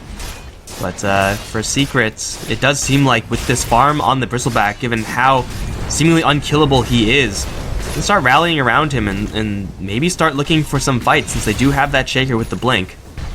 I'm surprised Jepster is not trying to steal this Bloodlust. It's so good on Bristle and Terrorblade. Can Navi trade towers? They've tried to trade towers for quite some time, but Secret are really adamant about protecting them and trying to heal them up. So not sure if Navi either they commit everyone or they don't even try to kill a tower. That's a good ward from Secret. Might save him his life. Pycat does have a level 2 Omni Slash, but Puppy's gonna split it with MP, but still will fall, and with a crit will get 2! Oh my god, level 2 Omni Slash does a lot of damage apparently. Echo Slam's gonna completely whiff up against the Blade Fury as well. Kezu doesn't really have that much more game up against his Juggernaut, decides to kill off the Healing Ward instead. Now the jump in with the taunt and the duel onto the Rubik will get them a clutch win as Pycat comes in for a third. And mid one, how the hell did he end up here? I assume this had to be Dendi. They definitely know about it, right? They don't really have any range damage though, so actually killing him off is perhaps a different story entirely. Take down the tower first, and now mid one trying to fissure him to glitch him down onto the low ground. It seems like they don't know about him, or they're just like leaving him up there. I think they do. I'm not sure. This is so weird. This is so bizarre, actually. They're just gonna go Roche, even though he's like 1,000 distance away. That's some serious disrespect right there, but he doesn't have a TP. I don't know where this Bristleback actually TP'd to first, but he doesn't have it to get down, so he's just stuck up there. No one has a Force Staff. No one has any way of glitching him down unless the Shaker is gonna find it finally, but... He's gonna attempt again. Well, in the meantime, Navi, they slaughter Secret up on top lane. They essentially delete mid one from the game for a minute about and claim Roshan. Gonna jump in over towards the Rubik in mid, chop him down with Pycat. This Juggernaut showing up in a big way. Oh, he's down. Oh, Kesu got it. Are fortified. That was pretty good actually. That could have been a disaster. I was so worried for Secret there. Like, if they lose the game because of that, straight up, that would be insane. But Kesu managed to get him down. Mid one is gonna show himself. Navi though still picking up a tower, a ton of kills, and Roshan in as many minutes. And Secret just seems like they were definitely underestimated that Omni Slash from the Juggernaut. I don't think you or I figured that was going to be a kill either, but this Juggernaut... I think that was luck as well. There was definitely luck involved. I think Secret played it. I think they made pretty good decisions there, what they were doing, but Pyke actually kind of lucked out and managed to kill both. So I feel a bit bad for Secret. That was definitely a bit of RNG involved. Just being able to focus down MP first in the Omni Slash. Different dice rolls could have meant that he kills off Puppy with the Omni Slash, and then MP just sunders Pycat, and then it's an even trade of 1 for 1. But you know what? When you're dealing with RNG, obviously skill's a big factor there. So Pycat showing off what he can do on this hero. Either way, Secret still with a little bit of a disadvantage here. We haven't really seen this Blink Shaker show up to the game yet, but at the same time, we haven't really seen Dendi show up with his Blink Dagger either. So both teams still working with quite a few assets at their disposal. For right now, mid one with about 1 trillion armor is going to start bulldozing this bottom lane. Although here comes Pycat. Gotta respect that Juggernaut at this stage, especially with the maxed out in power, Manta-style, and more stats on the way. Still, mid one's kind of baiting here. How far away is Kezu? Close enough for a fissure. Blink Echo? No, they're just gonna let Pycat spin away. They force out a couple TPs, I guess that's something, but Secret playing this very cautiously on bottom. You can't really commit for an Echo on an Aegis. You're probably losing the fight then. They're still sticking around though. This is pretty cocky. Do they feel like they're this strong? MVP is coming in here. Gonna drop an Observer Ward mid ones. Gotta watch out for the duel. Loses a lot of his fireability if that's gonna happen. Oh, the Skewer back onto the Treant Protector. They find him. Echo Slam only lands onto the Ogre Magi. That's not good enough. They absorb the Omni Slash pretty good, but now Freezing Field dropped right in the middle. Biver's gonna get a full load off onto mid one, but he's a Bristleback. He just doesn't care. He's gonna get dueled up finally. Can they actually kill off this Bristleback? They won't be able to. With the RP, they finally will. Meantime, MP and Kezu, they take down the Juggernaut, but that's just his first life. Right with the Bristleback down means that they can't really fight anymore. MP gonna get a really nice Thunder off. Now gonna challenge Pycat with a Reflection, but still takes a lot of magical damage from that spin. Yapzor gonna return fire with the stolen Omni Slash. Now a stolen spin. Yapzor showing up to the fight. Spin now onto Dendi, continuing the damage train as Yapzor's gonna get a Fade Bolt kill.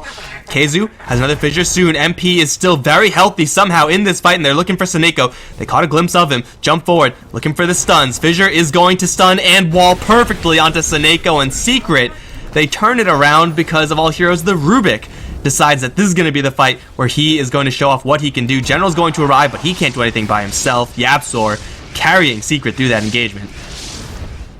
Yeah, so well played by Secret. Yeah, I mean, honestly, I think it was mainly Yapzor, and I think Kesu had a really nice play at the end as well. Also, he whipped the Echo on Pycat because Pycat got Omni Slash off in time, but he actually perfectly timed the Fissure off the Omni Slash. He insta-stunned Pycat there, which kind of resulted in Navi not being able to close out the team fight, and then Yapzor with an amazing performance at the end as well.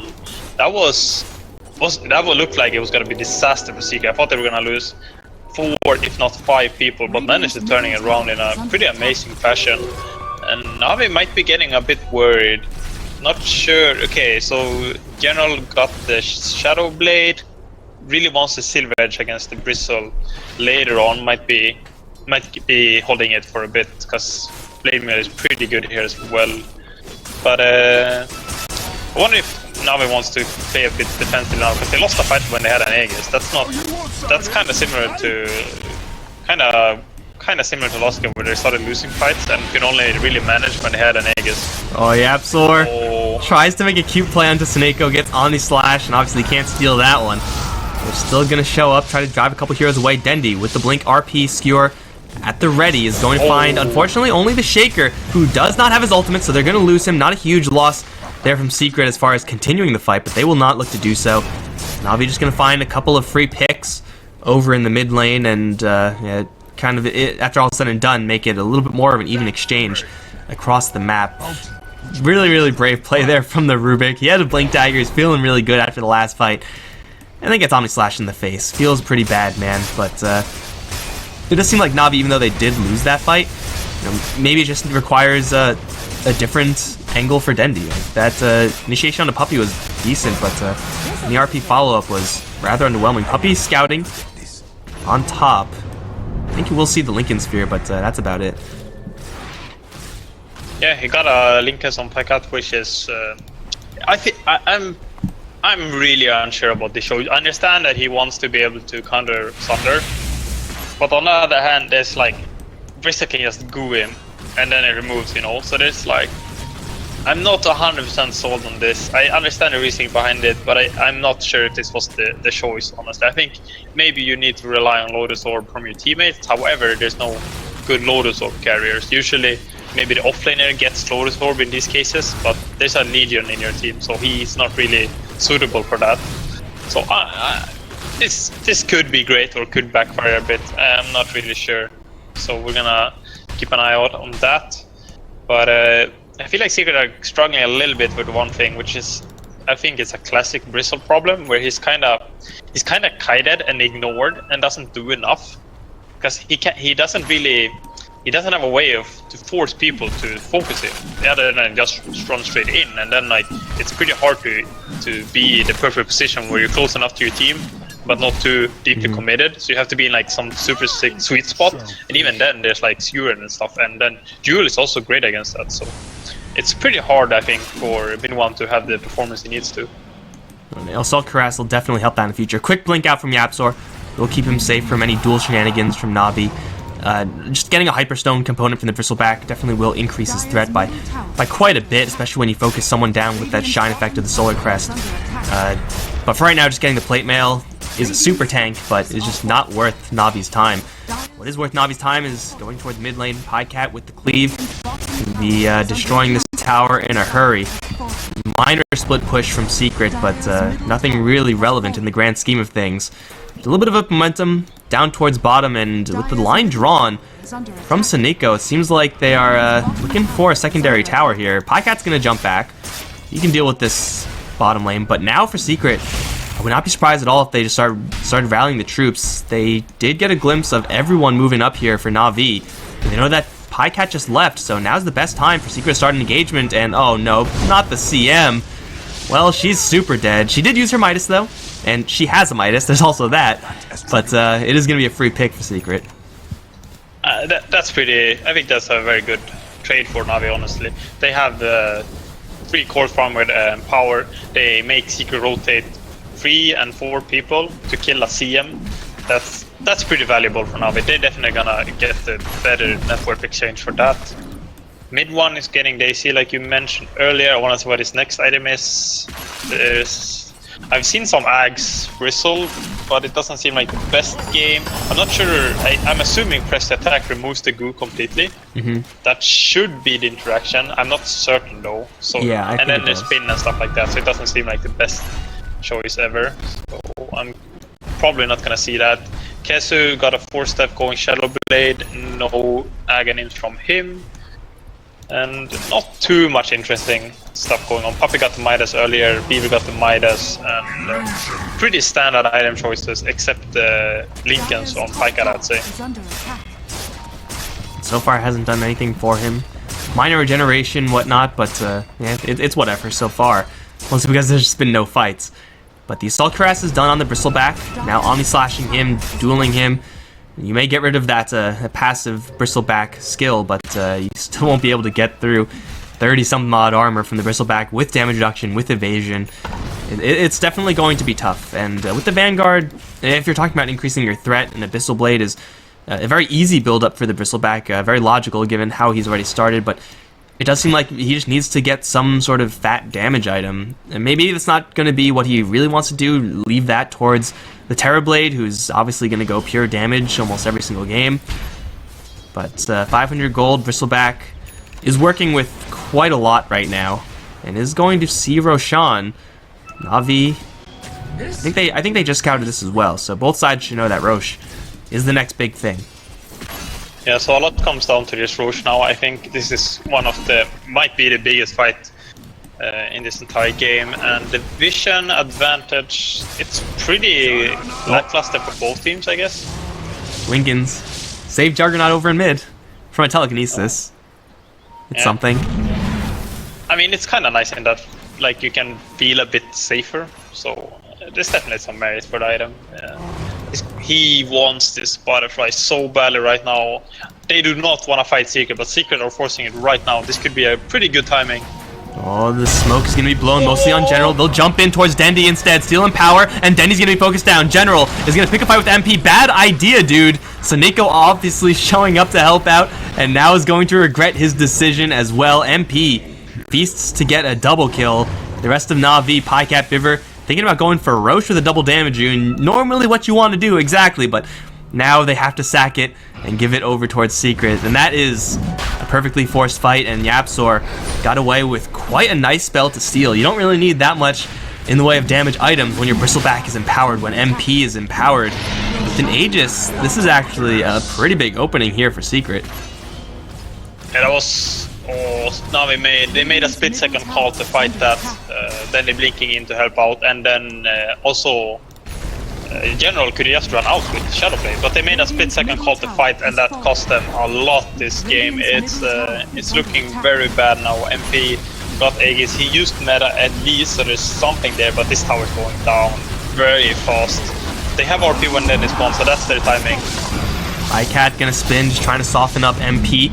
Do Fire Blast, Bristleback is gonna show his back now to General, lift him up, just to try to disengage. And it looks like that should be successful, though General has another blink right now. Diving in that far will be awfully risky. He is still invisible right now. I don't think he's spotted by anyone until he jumps in, looking for MP, but the man style is going to get MP a little bit distant. Still overwhelming odds is there. Sunder is going to be casting out. General has to turn tail and run. Off in the back, mid one is distracting a full 3 heroes. He's just driving them away, forcing them to try to attack him, daring them to do so, but they're not going to take that bait. YapzOr will fall as Pycat is going to get his Omni Slash off. Now picking a fight with MP, jumping from Dendy. RP completely off the mark. MP already used the Sunder though. Where is his backup? Hurricane Pike another 5 seconds, but he will get nuked down. The slow provided to him by the Crystal Maiden. Secret, Kezu and mid one, they effectively drove away a couple of heroes, but ultimately Navi were able to get around these two and get to the soft underbelly of the Terrorblade. The damage over in mid kills off a tier 3, which is going to open up shrines, but melee racks will survive. Yeah, some pretty good defense from Navi. I think Secret, they really wanted the racks, and they were killing it really fast, but they kind of realized they can't, and then they had no good way of escaping. Really good. I mean, I thought then they actually played really well at start. He was about to get stunned, hot picky B, and they could bring forward to kill Terrorblade, but with the RP, which was very unfortunate. But it didn't really matter actually, because they got the kill, so, you know, that's at least something positive. And I think Navi can defend the shrines very well, so I don't think it's the end of the world that they lost a tier 3. Terrorblade is very good at killing shrines, so you're sending illusions, but I think they can deal with it pretty well. Navi do complete this Juggernaut's Butterfly. General really struggling to find some opportunities in that last fight. It does seem like this Legion Commander really starting to decrease in her effectiveness as long as she's not able to find the Bristleback, and that is going to be kind of what she's teching for. As you mentioned, Silver Edge and the duel makes Bristleback at least vulnerable for the Navi side, but General, if he's not doing that, is going to be not really providing all that much right-click damage for Navi. It seems like most of the damage, if not all the damage, is going to be coming out of Pycat with the Butterfly and the Empower and the Bloodlust, all of which is maxed out at this point. He is hitting very, very hard, but it seems like he might just be the only person on Navi who's hitting very hard. Although, Dendy has something to say about that. Orchid on the Magnus. He could start building into some serious DPS as well, and that just might be unexpected for Secret.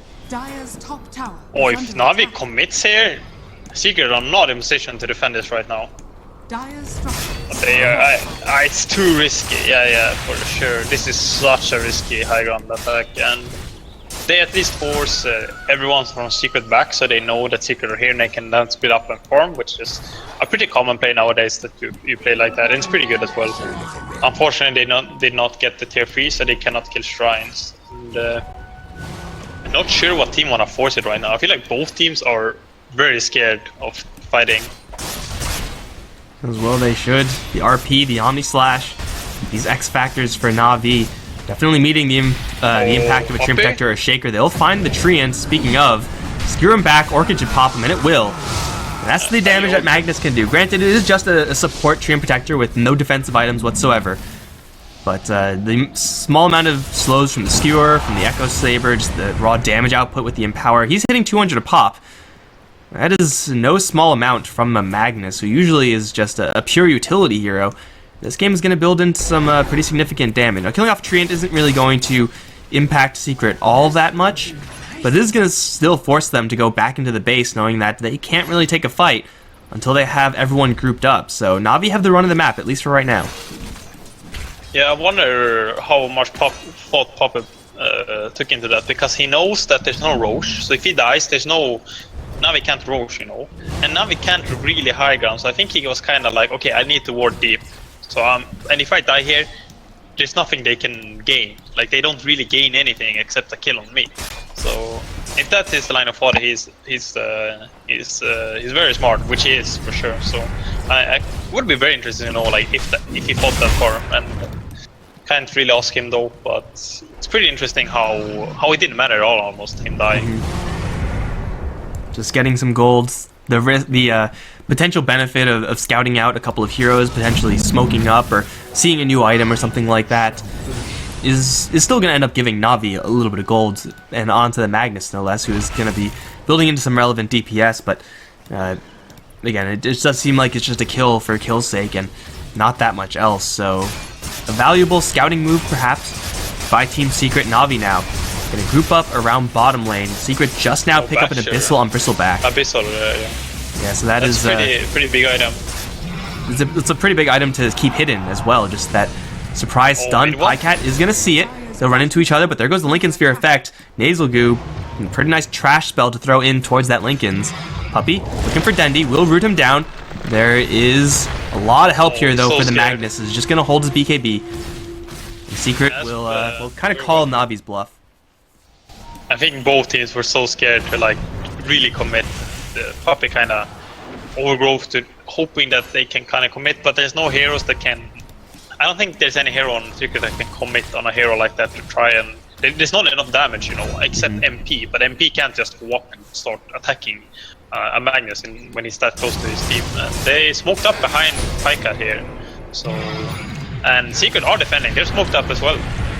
Oh no, they just witness, but Legion Commander is in the area, jumps in for the duel onto the Bristleback. How much damage can they actually do? It seems like an irrelevant amount. He's just not dying, although finally will go down. Will get sundered by MP. Still taking a lot of DPS here with the Abyssal Blade. Will survive. Oh, Dendi whiffs another RP. No, Dendi, why? Off in the back, they will isolate and kill off Puppy, but now the chase is on. Secret gonna jump forward. Fissure onto 2. Not gonna do all that much for Keizu, who's kind of stuck in the trees. They're gonna instead try to go for the Magnus, lift him up in the reflection, and with the right clicks from MP, will take him down. And ultimately, it's only one hero to go down apiece. That was a clutch move from that Terrorblade there, and finally Navi land that proper counter, use the duel, just to enable that Bristleback damage, but it's still just not enough. He's still with Vanguard, AC, and Solar Crest. I think Juggernaut was stunned for the beginning of the duel. I think if he managed to get off the Omni Slash instantly, he would have died even though the swap came out. But another missed RP, and it's kind of becoming a trend almost this game, where he's needing to hit his RPs, and that's the game-winning ultimate in the fights as well. Generally, it's like the initiation to force like defensive sunders and stuff. You know, like if MP uses sunders to save mid one, that's like already a one duel in a way. But then Puppy can't really follow up here. Like he's missing I think he missed 3 RPs in a row actually, if I'm not wrong. So something like that. Needs to step up for sure if Navi wants to win this game. But they're still in a good position. They're in a. I think overall the game is in their favor, but they're just missing that one component in the team fights. Well, with no RP, there is also no Echo Slam in the last fight for Secret. Shaker really struggling to find a good access point in, since everyone in the front was magic immune, and Shaker at the tail end of it, Fissure into no follow-up. Again, there's not much that he can do, so there are still a lot more assets to be had here for both sides. But it is kind of troubling to see Dendi have this much trouble. Like, at least he's working with a lot of damage right now. He can just slap an Orchid on someone, pop a BKB, and start right-clicking people, and still have an impact on these fights. But he's gonna go for Refresher Orbs so he can, maybe land some of these RPs. Still not there yet, but if Dendi keeps playing like this, it will be, as you said, really difficult for Navi to come together in these engagements and actually claim a win. But still, they're working with a little bit of a net worth lead right now. Roshan's going to be up soon, though. And for both sides, they are going to be scouting the pit. A ton of illusions. Secret want to fight this. Navi may trickle in one at a time. That's really risky. I think the biggest thing for them is like if he you can miss RPs, but like as long as you can forget about it and just keep playing, you don't even remember missing RPs, you play normally, then I think he's gonna be able to perform here. But if he's always think, oh, I missed my last RP, I need to land the next one, and I need to, then it's gonna become a very hard game for Navi, I think. So, but he's a very experienced player, so I think he's gonna be able to keep his head cool here. Yeah, Dendi's been around forever. He's played in the biggest of stages, and he's played Magnus a ton, so all evidence would suggest that Dendi should be able to contribute an RP to the next engagement, but hey man, 2-3 missed RPs. The track record, at least in this game, not really working out, but either way, Navi gonna stick around that Roche pit. Terrorblade Illusion's gonna filter in. Pycat is gonna slaughter that one, my god. He has a fresh MKB now, this Juggernaut, so he is working with an absolute truck ton of DPS. Although if he gets stun locked by, say, a Blink Echo Slam, it may just not matter. Keizu does have Invis, Shadow Blade. They do see Pycat. Are they gonna jump? Not enough heroes in position. It would have been just Keizu committing in. Oh, they're gonna jump into with Pycat. MP. He's gonna lose most like half HP just from nothing. Gets a reflection now. That will destroy Pycat's health pool. Fissures there as well. Mid one. Gonna chase forward, looking to force some sort of reaction here from Navi, but they are playing it cool. They will let Pycat back off and commit pretty much nothing to that engagement. Yeah, they had some kind of plan there with initiating on Pycat. I'm not sure what it was. It didn't end up being how they wanted to, but definitely are not afraid to kind of try and blow Pycat up. They have a lot of lockdown if they can manage to get Earthshake. I mean, Earthshake is the hero with the most lockdown in the game, more or less. Pycat is destroying this Roche right now. Mid one is going to show himself off. He doesn't have to worry about that duel. Will show his back right now. There's the duel, and the Omni Slash still bouncing through. Once again, the Sunder is there to get him a little bit extra HP, but he's still taking so much damage. Where's the help here for mid one? MP is going to get up onto the hill. They'll overgrowth fail it. There's the RP that we needed. Dendi comes in huge with an RP onto 3. Will kill all 3 of those heroes. And the 4th, Keizu, was taken care of by General. I assume dual win? No, not quite, but Dendi was saving all those RPs for that one right there, and now Pycat is just going to blow up the mid lane, and oh no, what are you doing here, Rubik? Had a TP scroll, decided to blink over the trees, and now hit with the Ignite, silenced. He is fairly screwed here, and he's going to make it a full 5-man wipe for Navi. This might just be the game. No one has buyback. Single buyback. And Navi, do they know Pycat is heading for Pro? I think they know actually, somehow. But yeah, oh, they were gonna buyback actually. So, one buyback, but there's a duel up as well. If he gets close, he can get duel and blown up, I'm pretty sure.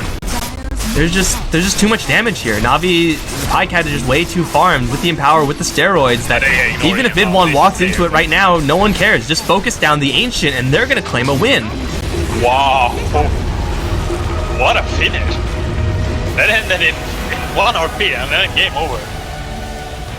It's pretty much exactly what we saw in the last game as well. It's like back and forth, back and forth. Yeah. Suddenly one whiffed team fight or one good team fight, and then it's just all over. It did seem like mid one was playing perhaps a little bit too confidently, and yes, MP Sunder to save mid one's life is very nice and everything, but that means your Terrorblade is wandering around with like a third of his HP pool.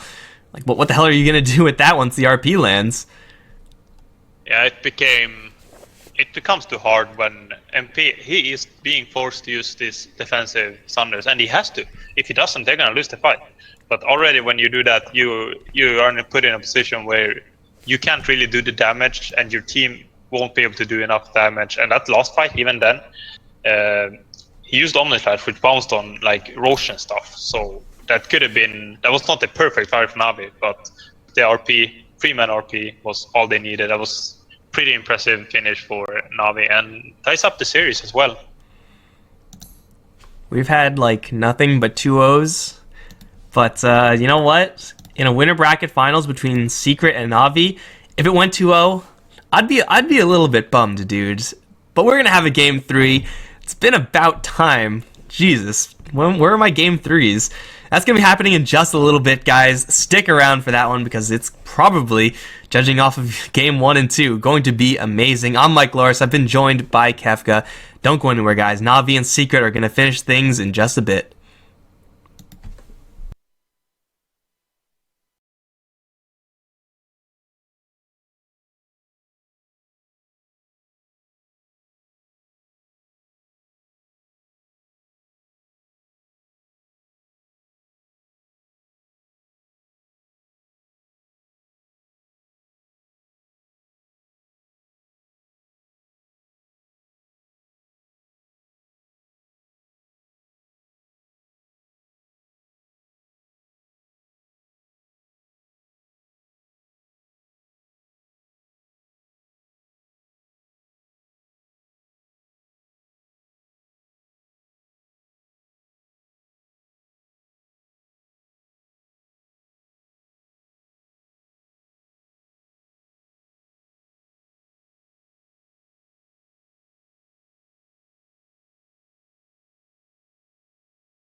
qualifiers. This is the final game between Secret and Navi. Secret took game 1. Navi struck back in game 2.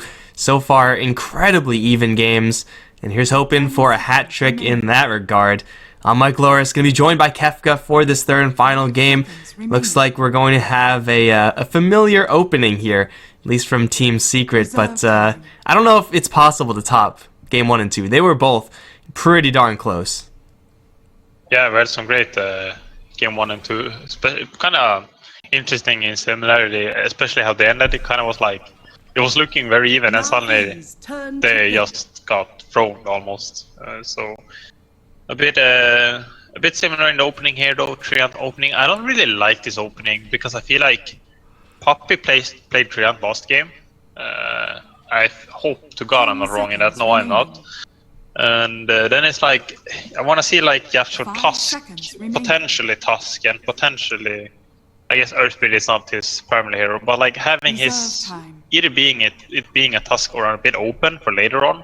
But I feel like it's so limited when they open with the Treant, and couldn't they just open with the CM, because that's what they've done before, and that's worked out always. I feel like they like open CM and then they move into Rubik later on and stuff like that. But now 2 games in a row they do the same opening, which I feel like is a bit worse than the other openings they've done. Yeah, it does seem like having Yapsor on a little bit more of a 4-position hero as opposed to that 5-position hero seems to fit at least him a little bit better. Maybe Puppy just thinks that with Stream Protector we can get a lot more done in our side lanes, just kind of with the power that Stream Protector brings both defensively and offensively. I'm not going to be one to second guess the mind of Puppy. It's definitely not my place, but from what I've seen, I've been very impressed with how Yapsor has been playing the role, and Puppy's been a little bit of a more defensive player in that regard, and sometimes you need offense, sometimes you don't. And Stream Protector first definitely, as you said, limits your options. Whereas for Navi, I mean, you look at their opening, Crystal Maiden first obviously doesn't mean pretty much anything for their draft. Clockwork second, definitely an interesting deviation here for the Navi side, is making Team Secret second guess them quite a bit. What do you think about this very early Clockwork selection? I think the hero is powerful. I'm not really sure if he's first phase powerful. Yeah, I'm not too certain. I feel like it's a bit off. However, the hero is, I think it's pretty good. Might be somewhat of a block pick as well, like to an extent at least. What other heroes? There were like Legion we saw earlier, and then Magnus got banned this time around. And I feel like there's better offlaners generally, but I'm very unsure why they picked it. I feel like it's probably for a lot of reasons. I don't think it's one particular, like block pick is one. I feel like you can go into a Shadow Fiend later, which is great, so you're gonna force a Shadow Fiend ban, most likely. I feel like that's generally what happens. And they can play it as offlane, they can play it, I think Soneko plays a great Clockwork as well. I think he does at least. I feel like there's a lot of small reasons and not one clear one. Yeah, support with the Crystal Maiden will make you take a little bit of a hit in the very early stages for a very, very powerful level 3, 4, 5 when you team those two together. So there's, of course, a lot of versatility here from the Navi opening. And if Secret, as you say, don't ban out the Shadow Fiend, then a 3rd or 4th pick, send that hero towards mid lane with full capacity of souls, thanks to those soulless or soulful, I guess, cogs of the Clockwork. You can definitely make that work pretty effectively, but it does kind of lock you in to kind of that strategy. If Secret are going to actually let it through, then I'm pretty sure Navi are going to be more than okay taking it. Last game bans were that Abaddon and then the Omni Knight.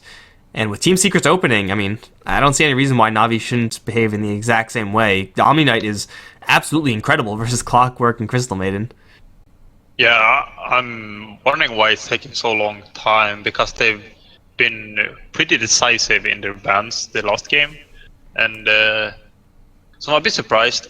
So I feel like they should be changing it, right? Because now it's taking, are they thinking about picking Omni Knight themselves? That might be the plan.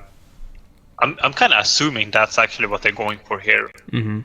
But that seems okay. They're gonna ban it. That seems like a bit obvious though. If you don't ban Omni Knight, suddenly like, oh, what are Navi doing? They probably have something in mind. But actually, a nice point that I thought about now is Clockwork. If they pick Shadow Fiend, Treant is better roaming mid, like I mentioned, and then there's nothing to shut down Shadowfiend. So Shadowfiend with souls early, like Treant doesn't roam on that. So Shadowfiend will destroy almost, like there's no hero that starts up against that. So that's actually could be a potential thing, but Secret not banning it, I feel like teams kind of try and deal with it on the fly. There's like some cute things you can do. You can, like, for example, contest all bounties, because there's gonna be people kind of half AFKing in the base. There's like, and then you can get a slight advantage, and then like smoke gank Shadowfiend instantly and stuff like that. So I'm very interested to see if now we're gonna choose that. I feel like most teams, I think it's not every game you see Cloak SF either, even if one is in. It's not like, oh, we have Cloak, we're gonna pick SF. That's not really how it works. But Packet's using a lot of time here already. Like, he used a lot on Omni and more here as well. I mean, given how fast they made those bans last game and given how slow they're drafting this game, I can only assume that Navi are kind of disagreeing as to what this Clockwork is really supposed to be doing here. Bounty Hunter is the pick for Navi, which is going to shore up our lanes almost 100% for the Navi side. General Clockwork, get Bounty Hunter on the roam from Suniko, and obviously Pivot on the Crystal Maiden. So, you know, it is going to cut into their reserve time by quite a bit, but it is going to set them off a little bit more of an aggressive style. This is still going to have the same impact as a Clockwork support, where the very, very early game of Navi is going to be a little bit rough, seeing as though CM and Bounty Hunter aren't really conventional lane supports, and Team Secret have a Rubik Tree and Protector, which can, of course, provide a lot of extra pressure. I mean, we talked about the possibility for Secret to offensive tri-lane last game, and it does seem perfectly viable in this one as well. Just get a Terrorblade, hopefully MP is able to get a little bit of a better time on that hero, and then just go to work. I'm a bit worried for the side lanes, especially now with Darkseid being picked. I wonder what Navi will respond, because Darkseid Treant is a super scary lane. I feel like already we're probably gonna see some weird lanes. I mean, I feel like every game is weird lane, so maybe it's not like a genius idea or anything, but I don't think you want to match up like normally against a Darkseid Treant with a carry. Either you use, okay, so they're gonna go Shadowfiend. I actually I want to mention this Clockwork giving Shadowfiend souls and then putting Shadowfiend safe lane where Darkseid is an incredible matchup actually, because he will deny every single last hit, so Darkseid will not be able to lane at all. And that's actually a way they can do it. That would be super interesting to see. And that also would dodge the TA, even though I think they can deal with it with souls. But then they could put a mid hero that destroys TA, like Venno or something. I don't even know if Venno is that amazing. He's pretty good. It depends a bit on if you can roam on him, which you can with Bounty.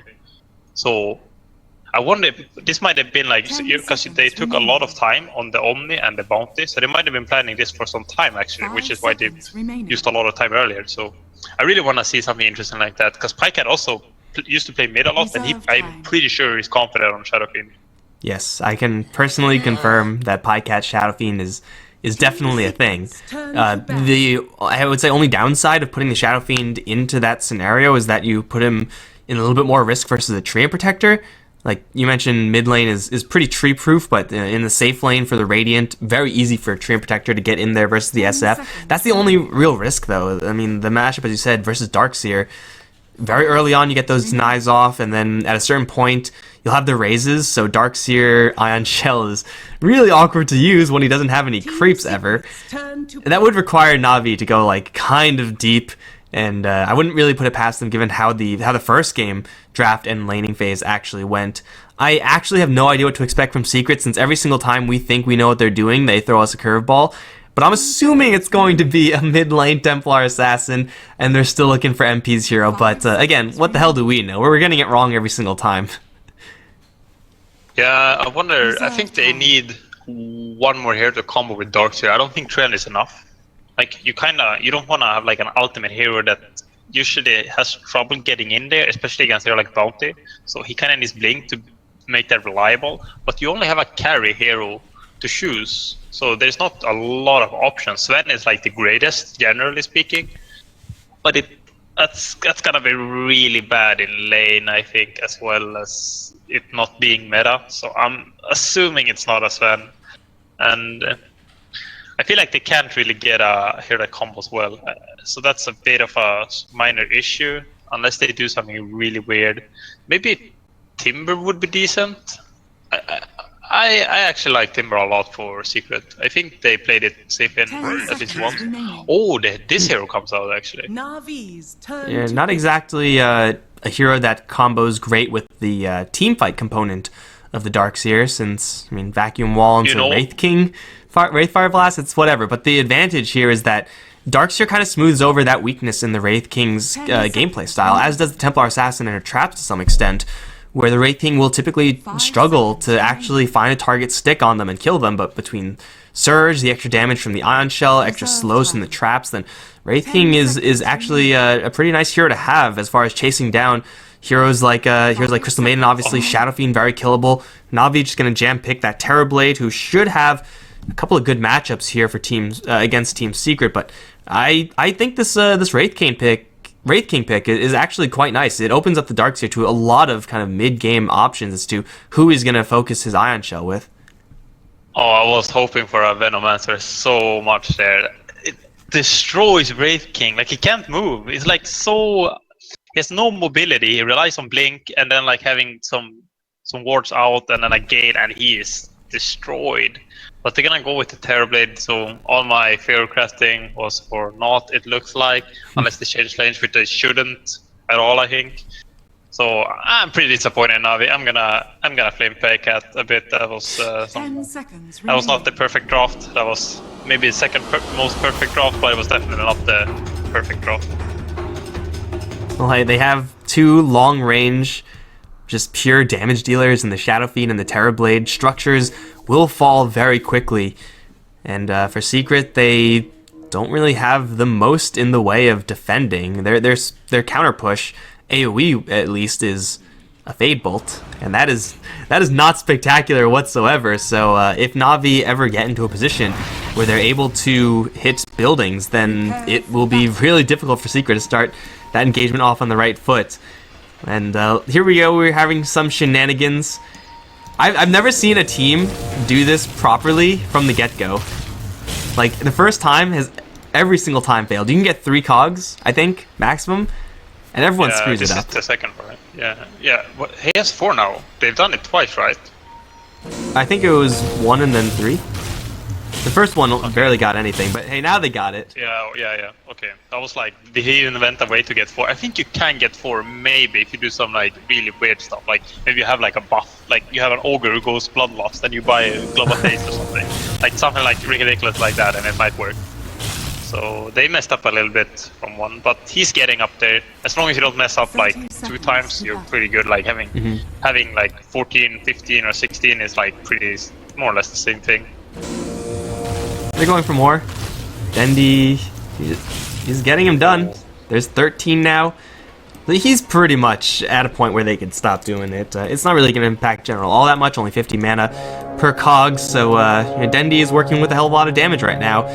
And with that damage, you would expect to have an okay matchup up against the Templar Assassin, who, by the way, is going to get into a little bit of scuffle with Sneeko, perhaps. Bounty Rune, secured by mid 1 and MP. It's a 2 for 2. Perfectly even exchange there. And lane-wise, we're going to have, at least from the Secret standpoint, completely ordinary lanes. And it'll be the same from Navi. Kind of a departure from Game 1 where everything got flipped on its head, but this Templar Assassin going up against an even damage Shadow Fiend with the Bounty Hunter poking around as well, and mid 1 does not have any detection. This is going to be a rough start for this mid lane.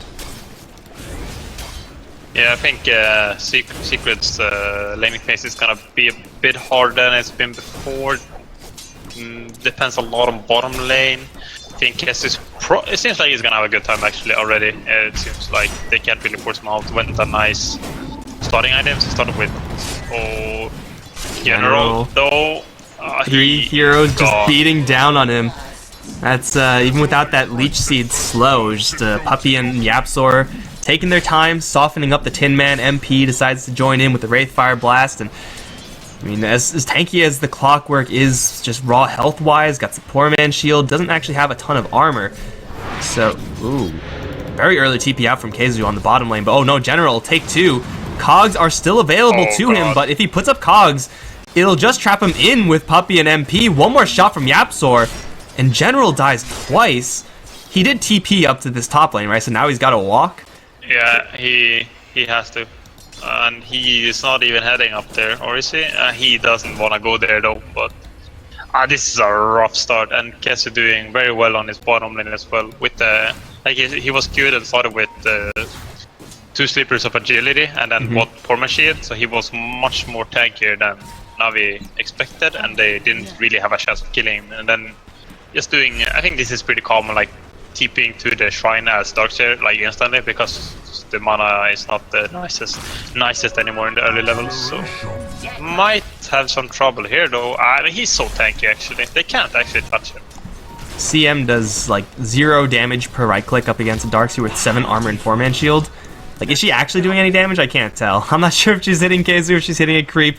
Makes no difference there. So Viver is actually wasting a lot of this CM time. Like, she's doing her best to try to drive this Darkseer out of lane, but level 2, not actively farming the jungle is a little bit of a slow start here for this Crystal Maiden. But on the subject of slow starts, mid 1 has 2 CS, 2 minutes in versus the 14 of Dendi. And even though he did get those early denies, he didn't get 24 cog denies, so he definitely has a lot of denies over this TA. Yeah, doing really well on Navi's mid lane here. I think Generals and mid 1 starts about equally bad, which is when opponent offlaners had 2 early deaths and that was the first blood, and you're doing about as bad as him. That's not a good state. So Saneko is focusing a lot here though in the mid lane as well, so it's not like it's just purely 1 versus 1. It's actually having a Shadow Fiend with 15 souls at the start, and then also being against the dual lane when your 4 can't even roam, which is why I kind of dislike the Treant opening as well, you know. It makes this more easy, more general. This is a lot of creeps on secret though, so it's gonna be a bit harder this time. And no Treant for the extra right click damage either, which is a big component of why they got the kills in the first place, because they had 90 damage worth of tree punching coming in. And it will be general to survive. As long as Puppey is out of the lane, it will be a much safer lane for this Clockwork. Just a single cog bounce on the Wraith King, and he's pretty much tapped out of mana. Does have a Mango, does have a magic stick, but up against Clockwork, stick is going to be more so empty than full. Puppey going down towards bottom lane. Doesn't really help him all that much, although Saneko is in a really aggressive spot. There's no vision here. Puppey looking to cut off with Dust, and Saneko just looped all the way around him. This Bounty Hunter is free and clear. Yeah, I feel like Saneko went the obvious path that he would, and Puppey was like, Saneko is not gonna do the obvious, he's gonna do something random. And then Saneko has run back. He has wanted the bounty, you know, both bounties, so a bit funny how that ended up being. But Darkseer is he's not snowballing as hard as I was kind of being afraid of for Navi at how it looked in the first and second wave. They kind of have a lot of control over this lane. They're kind of going for a committal here on Kesu though. This does not seem like a potential kill at all. Yeah, they're just gonna back off. And I think Yano is actually recovering very nicely actually. He's level 4, which is about the same as Kesu, so that's very nice actually. Terrorblade's not having any issues on his bottom lane. Ion Shell harassment, you would expect, is somewhat deadly up against a hero who is all armor, no health, but with the amount of damage Terrorblade's able to put out, especially with his Iron Talon, he can clear through those pretty darn quickly, or just metamorph and kill them from a range, and that doesn't really affect him at all. So, Pycat's having the time of his life. Dendi is obviously crushing the mid lane because it's a 2 versus 0 mid lane. Dendi is absolutely free farming, and there's not much that Secret can do about this, so Secret in a position where they have to sacrifice their mid lane. Mid 1 is now a jungling TA, and that is not exactly spectacular when you're trying to race a Shadow Fiend in the farm department. You're never really going to catch up, so it does seem like, once again, Secret, at least in the very early stage, going to be hurting in CS. They will get a Leech Seed off onto Pycat. Double Ion Shell is there, and his backup TP to Whale, though it is going to come in. Biver with the Frostbite can keep Kesu at arm's length. Sneak will take a lot of damage, though, from the Ion Shells. It's going to drop very low with the Zap. They'll get him. Not the kill they wanted. Puppey is dropping very low himself. Will go down to the Frostbite of Biver, making it an even 1-1 on this bottom lane. And that is perfectly fine for Navi. Yeah, Navi are happy about that. Pycat surviving is so huge.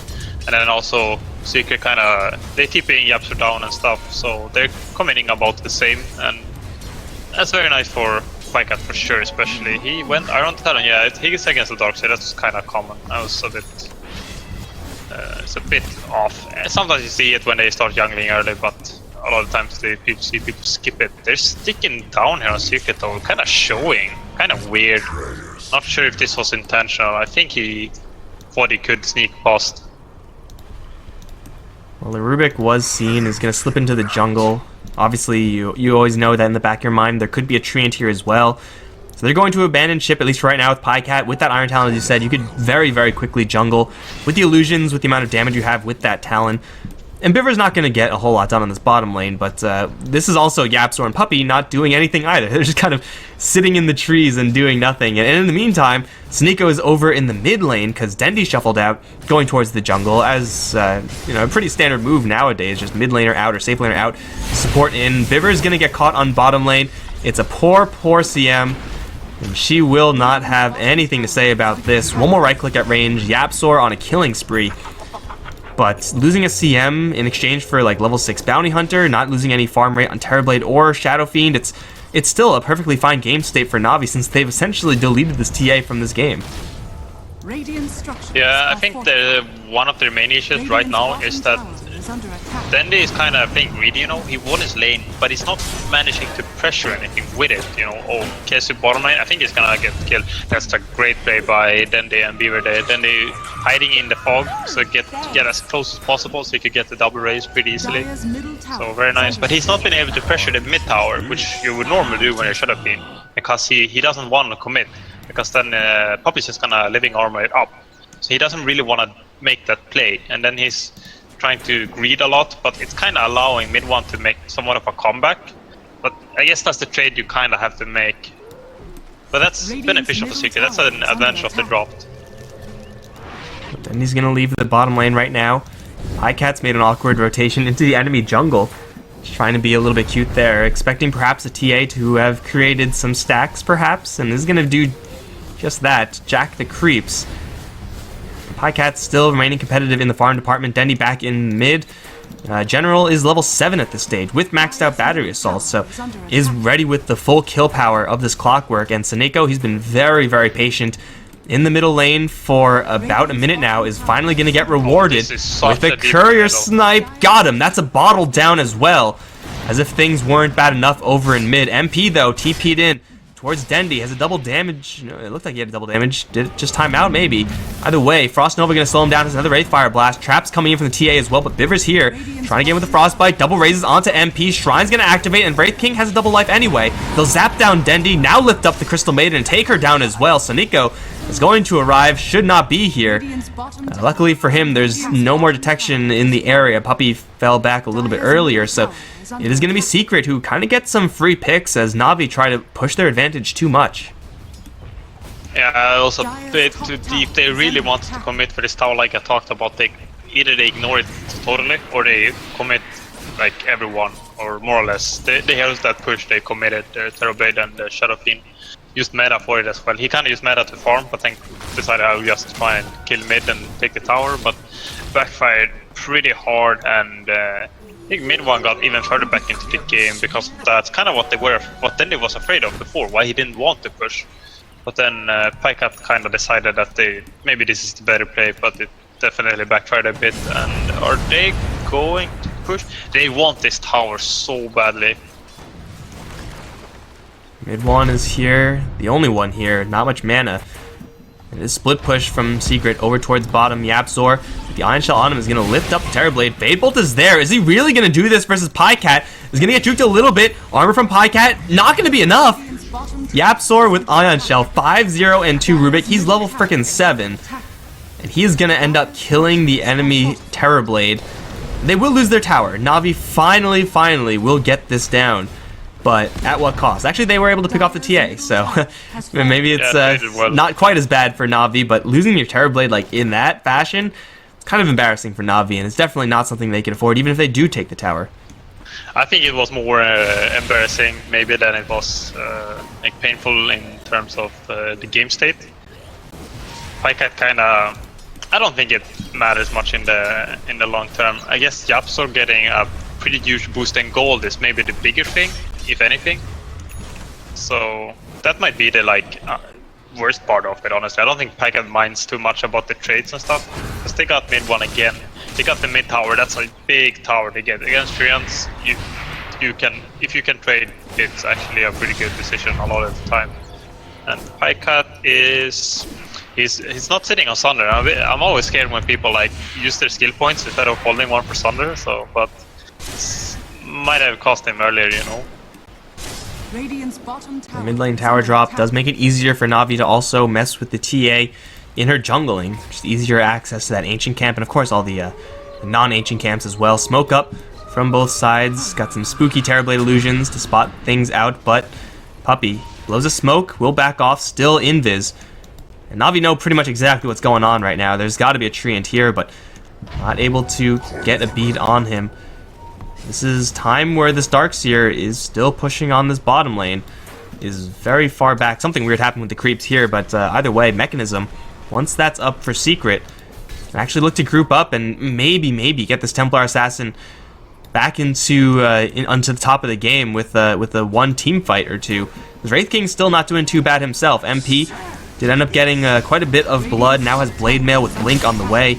He is ready to make those aggressive plays. I'm a little bit surprised to see this Blade Mail. What do you think about this build for the Wraith King? Usually it's Armlet. Radiant's bottom tower is under I attack. think it depends a lot. It depends on how efficient the Blade Mail is.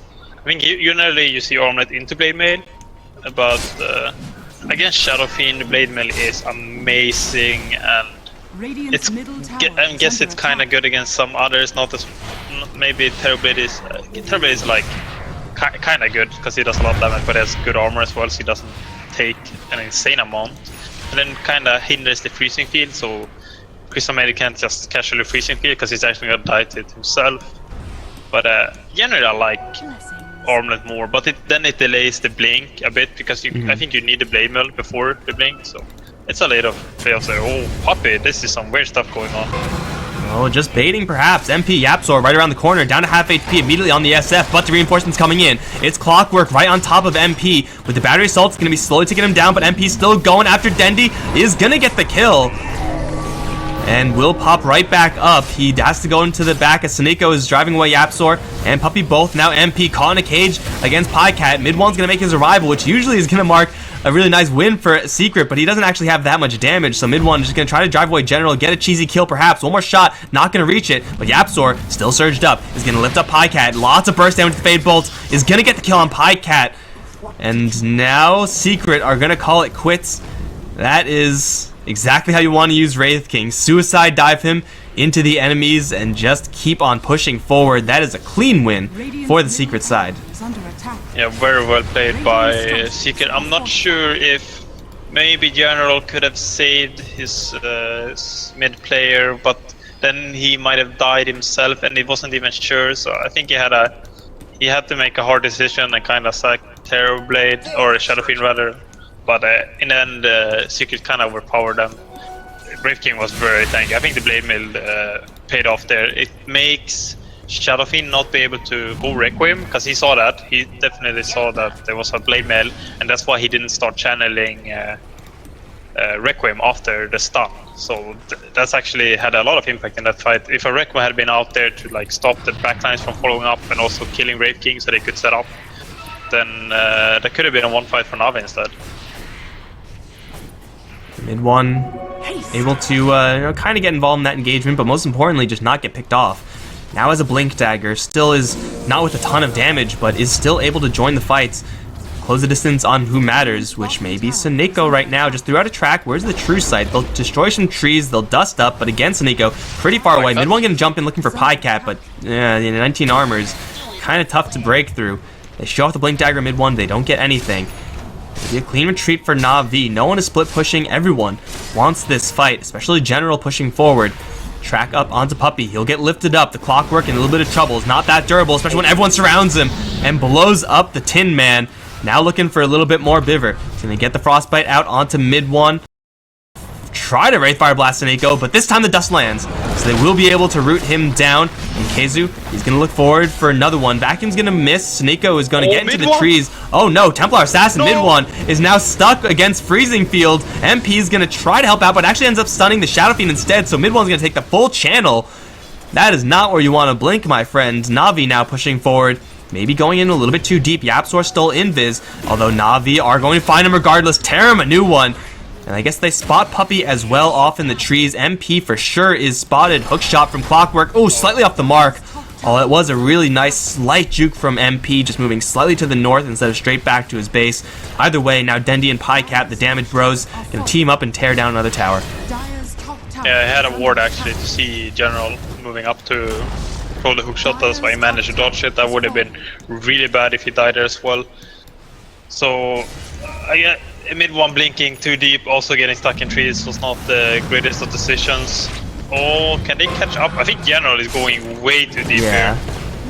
If you have another durability item or a force staff or something like that as Clockwork, then fine, but going in like that is kind of suicidal. Mid one is going to roll lucky on that 75%er, kill off the Crystal Maiden, get a free one for himself. And Navi, I mean, it looked like it was going to be absolutely perfect for Navi as they were able to punish Secret diving too far, take the tower, and fall back cleanly. But General and Biver both getting way too overconfident. And now Secret, off of those two picks, namely that hook shot, will be going straight towards Roche. There is a Terrorblade illusion to see everything. But is there anything that Navi can actually do about this? Keizu on the outset, threatening the vacuum and the wall, something that Terrorblade really doesn't want to give over to the enemies.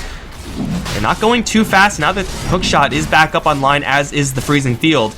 This is really risky for Secret. I think it's about time for them to leave. They're going to look for a cheesy pickoff onto Dendi, but a nice stun in the background with the hookshot is going to slow them all down. With the vacuum back into the cogs is great for Secret, although they can't get to Biver. He's in the back end, channeling the Freezing Field. Will drive everyone back from Secret, stolen though by the Rubik. Jump forward from MP, looking for the poor CM. Oh my god, my heart. Oh, well, there goes Dendi, there goes CM, and for Secret, they are able to disengage away from the Roche Pit. Despite the great hookshot from the Clockwork, it is an even better response from Keizu, and that will secure them the Roche. Yeah, when Shadow Fiend gets trapped in the cogs, actually, he got vacuumed down, and then they all got trapped in the cogs. I don't think if he didn't use the cogs, it wouldn't matter. It's the same result. But if he's not able to channel Requiem a bit outside the fight to stop, like do all the damage and apply the debuff to everyone, they don't really have enough damage. Terrorblade is not doing enough. Clockwork is not really that high impact yet either. Bounty is not a damaging hero really. A bit later in the fight he can do a lot, and it's more or less Dendi who's like does the most damage here. And if he dies the first, it's probably gonna be a good fight for Secret. Amazing play by Keizu. He searched in. It looked like Navi managed to stop him actually from initiating with the freezing, with the frostbite actually. But then he just managed to get a free man either way. So that was pretty impressive. That additional sustain component from the mechanism certainly helping out the Secret side as well. That was also Wraith King, who didn't end up using his ultimate, just kind of confidently walking in, walking out, no big deal there.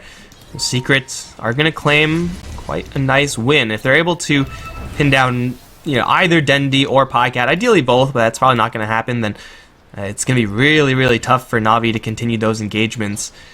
And well, in that sense, it's really all up to MP. Does Yapzor have a blink? Never mind, it's also up to Yapzor. Smoke will immediately be broken Seneko? onto Seneko. This time he will be dusted, but they guessed the wrong way. MP is going to guess the right way. Did he get a glimpse of him? Yes, he did. Seneko is going to break Invis, get a little bit of extra movement speed, but MP is still on his tail. Yapzor is still on his tail. Seneko is going to run out the dust duration and will be fine. His Bounty Hunter's movements have been perfect so far, interrupting Secret in so many of those engagements. Like, that's the third or fourth dust that's been completely wasted. But ultimately for this Bounty Hunter, just not enough kills going the way of Navi to really make bank off of that track. Yeah, pretty. I think that's Seneko has done this a few times this game where he managed to break smokes. Actually, very interesting. I don't see Wraith King very often, and I've never realized his level 15 talents with 50 Wraithfire Blast DPS is increased by quite a lot, and that's actually a lot of damage from this spell now. I'm a bit afraid to say the exact number because I'm not sure how if it works like how I think it works, but I think it is. I think it's just like instead of 65, it's just plus 50 to that. Yeah, so it should do 500 damage. Unless the thing is updated, which I don't think it is. So it does a lot of damage. That's actually I've never thought about that before. I feel like I'm almost wrong here because I've never thought about it. So, but that's actually pretty good if that's the case.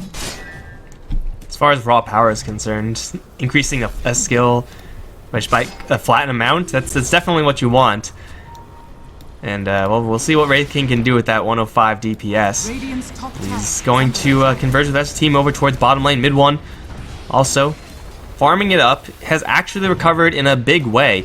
She obviously has been packing the Aegis for the past couple minutes and has been having a tough early stage, but now right behind Dendi, surpassed Pycat very recently.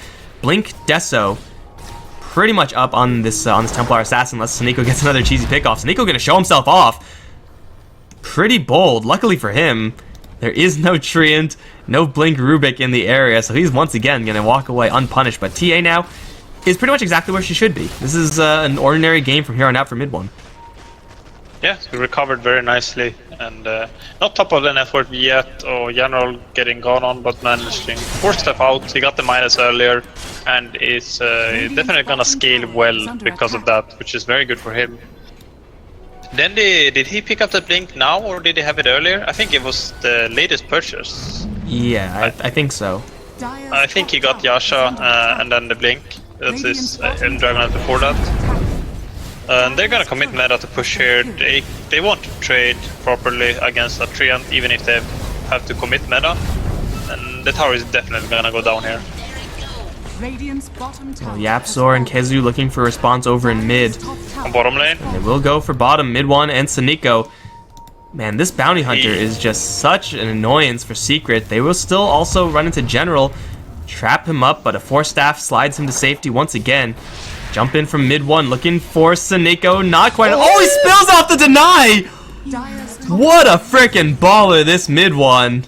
Kills off Saniko, punishes this bounty for his cockiness, and gets away scot-free. Up towards top lane now, Kezu and Yapzor chasing after Pycat. This is a Terrorblade though, gotta watch out Yapzor. Mechanism gonna keep him alive for a little while longer. Reflection trying to keep him in range, but Pycat is all alone. Sunder needs to do something miraculous here. Where's his backup? It's nowhere, he's down.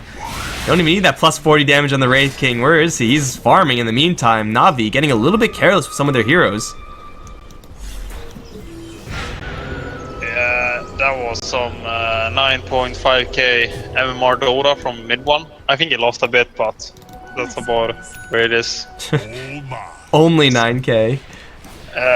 So it's pretty sick, but that was pretty greedy by Pycat. I felt like maybe he felt like pressure because kind of what happened bottom lane, but I don't think he should have pushed that far. You know Treant is gonna heal this up, and you're not getting this tower in that short duration. He should definitely back before that. And, but still, it's a pretty good state for Navi. I saw that Wraith King is going Radiance. He almost got it, so that's very nice for him. However, there's also Reflection. The first spell of Terrorblade also gets the illusion. It's kind of a weird illusion, but he gets the Radiance burn there, which is super nice. A short term, a little illusion steal there. Secret, they're still hunting, and they will find Saniko, who just now reveals himself. There's dust here, and I'm not sure if he's gonna have another escape up his sleeve. He's gonna need something sick to happen right now. Track stolen by Yapzor, so there is actually no juking here, and that is a big pickup for Secret. Not so much the kill, but this track on Yapzor, which is definitely potentially going to get out of control. MP, oh, here comes the Wraithfire Blast, plus 40 into the CM, and he's going to do a lot of damage, take a lot himself. Dendi in general just focusing him down now. Here comes the Requiem of Souls, straight on top of the Wraith King. He's not dying as quickly now, though. He will try to slip away into the jungle. Yapzor stole the Requiem, and will return at full force into the Terrorblade. Now his damage cut in half. He will get a nice thunder off onto Kezu, but still taking so much damage from the illusions mid one as well. Focusing him down will drop. MP is somehow still alive, although Dendi with the jump in and the raise will kill him off. Mid one, right on top of the Shadow Fiend now. Yapzor, Puppey, both looking for it. Snakeo's going to arrive, but it is just a Bounty Hunter. Mid one cannot be stopped. Dendi, is he still tracked up? Did they steal it again? It seems like they did. And now they're going to see the Bounty Hunter as well. Drag him right back in. Mid one's at legitimately full HP. Triple kill for the Templar Assassin. And for Secret, they only lose the Wraith King. That was some fight. Yapzor with the godlike plays with the Requiem, and he stole track as well at the end. That's so valuable. And it was so close to killing Wraith King a bit earlier, but just great plays from Secret, having good position even though it looked like they were going a bit deep. If the Shrine was not ready either, if the Shrine had been ready for Navi, that could maybe been the complete opposite. General. Yeah, I'm not really sure about this. Is getting a couple of dodges there from the Solar Crest. Now the hook shot in onto Puppey, who is going to be left for dead. Mid one and Yapzor is running away, although Mid one kind of just melding away. Yapzor, is there any chance here? Sonic Trap 1. Highcat has Diffusal Blade. He's going to go down. Puppey in the meantime, chase down. Flare misses. And Puppey... Or Roche spawn now. Is this the luckiest timing ever? Oh, Puppey's going to get Cog pushed back. Still alive. Still alive. Run, Puppey, run. Batter Assault and tracked up, so now he only can run. He's so fast. Oh, I don't know why he's trying to juke with track on him. But the Overgrowth still working. Terrorblade Illusion only. He is free and clear. I mean, I thought he was dead as soon as he was caught in the trees with that clockwork, but able to slip away. Either way, as you said, Roshan is up. Secret know about it, and now Navi know about it as well. But it's only Seneko, so he'll just clear the traps, try to keep Secret blind. Secret and Navi probably will have a head-on-head in this Roche pit. Yeah, that was... I thought Navi would actually... When they killed the Yapzor, they would just straight Roche, but they didn't scout it. They were chasing Puppey for so long that they didn't even notice Roche was up, and then they didn't manage to get it. That's a DP though on Pycat. So okay, well, you can just get lucky, I guess. That works.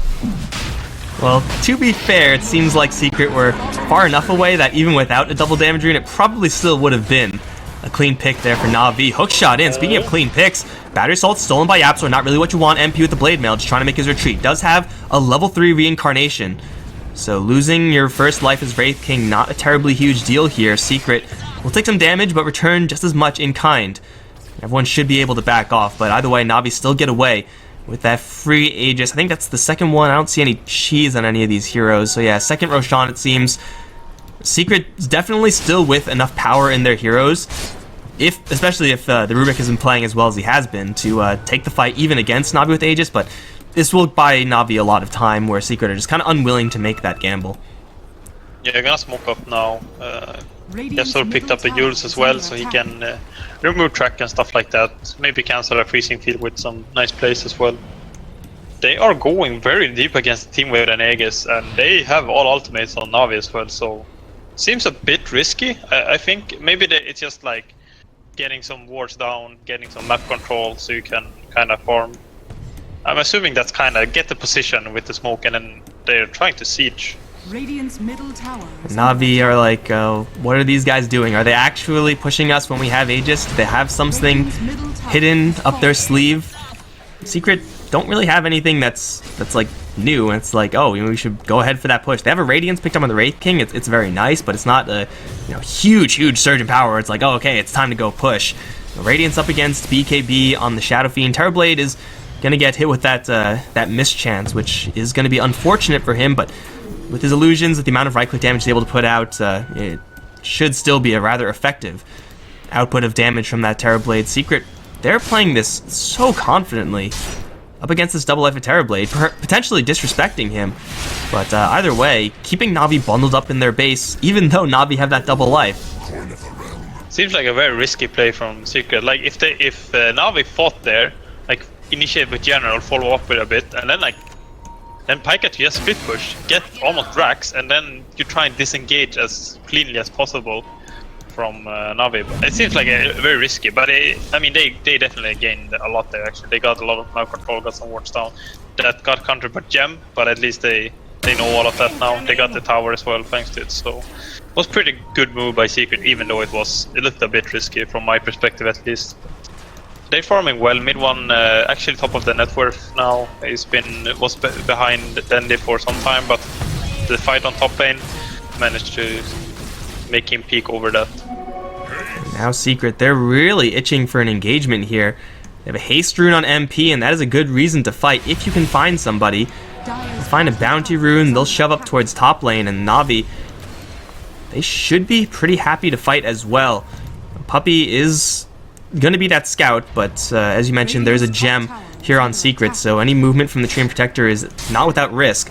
Tower will still fall. Do Navi want to bother fighting this one? Mid one is going to push forward. Reflection is going to put up, and so it's going to be MP jumping forward, just try to distract away. A General is going to go in really far. Hook shot with the Force Staff out is going to keep him safe. MP just getting torn to shreds by this Terror Blade. They do isolate Dendi, however. He needs some help right away. Taking so much damage. Will split out of that Overgrowth, but has to walk through a wall of Replica. The Vacuum back will kill off the CM, and will do a lot of damage to the Terror Blade as well, though he with the Sunder, he still has that double life and a lot of backup behind him, but MP and Mid One both very, very healthy and very eager to continue this fight. They'll catch the Bounty Hunter in the back and take down the Aegis at the exact same time. They're forced to buy out now. Respawn imminent here for Pycat. He does not have his Metamorphosis. He does have enough backup to fall back, though, and it will be Secret to win that fight resoundingly, taking out 3 heroes if you include the Aegis, and only costing them an ultimate from the Wraith King, which is going to be up, well, right about now. So no casualties from Secret, and they're still going.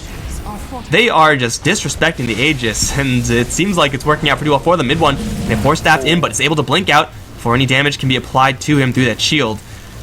He's just looking to siege, and General Hookshot may try to go in, lift it up. Can he jump out of the base? Yes, they'll yank him out of his base. All the damage from Dendi is pretty high with that of Pycat. MP will lose his first life. No big deal. Slows onto Dendi and Pycat both will force them back.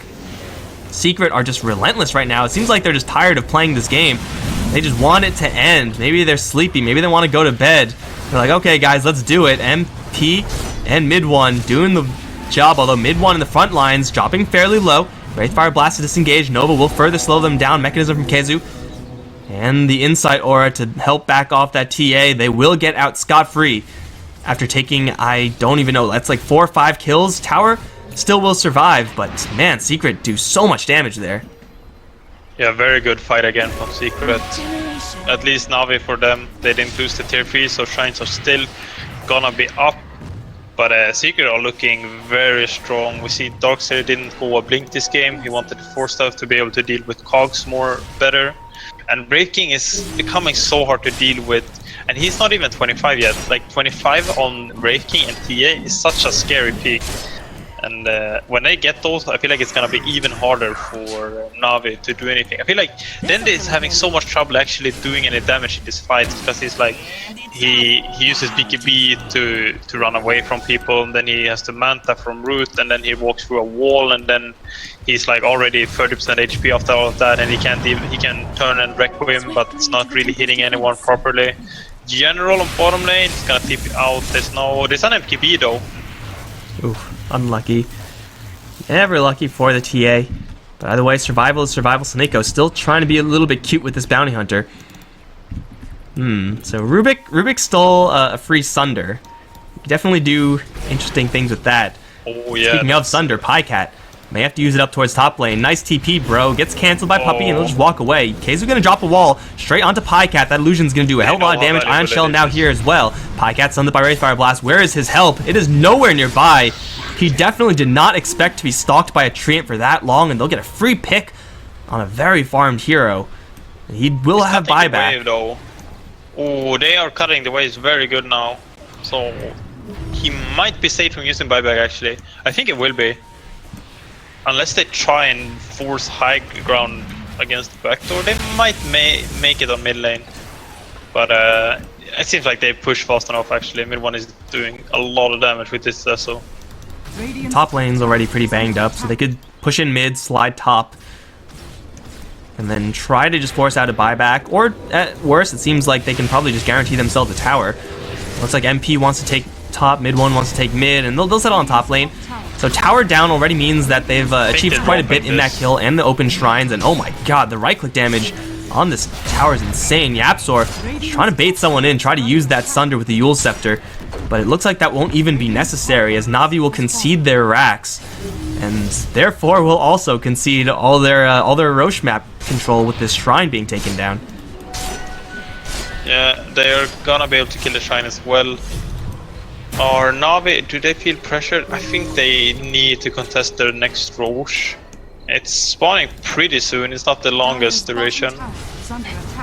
What's the item situation on MP? He's going AC, yeah, he's very close. That's a big peak as well. General is also struggling with finishing his side. He's going in AC as well, but he's definitely having trouble being consistently standing in this fight. It's kind of initiating and just running away and then eventually dying.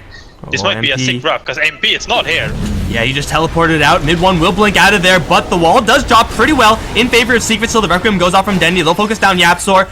Easy peasy for Navi so far. Can they get anyone else? Keizu will grab a kill since all these illusions are his, but Pycat and Dendy, they will slaughter the Darkseer in turn. Off to the side is Puppy. He's tracked up and he has a gem. Dendy really wants this kill. I'm pretty sure Puppy can just teleport. Yeah, he's just gonna leave. He's peace out, bro. I'm out of here. And that will be a 2-for-1 exchange. For Navi, that was a free fight that they were never really gonna lose because of the fact there's no Wraith King, who's, by the way, trying to take down his shrine. General's gonna show up, but oh, Roche is up. Pycat is scouting it. Oh, Pycat is so good at this. He's every time I feel like he always makes sure that he knows if Roche is up or not when they can get an advantage. And does Secret drop this? Well, this seems like such a hard decision to make if they try and contest or if they just drop it, actually. There's no wall here. The Darkseer does have a buyback and the shrine to TP to. Oh, they want to contest. They're coming into position, but it's a little bit too slow, I feel. It's already down. General gonna put up a wall. She'll keep MP and Mid-1 out of here.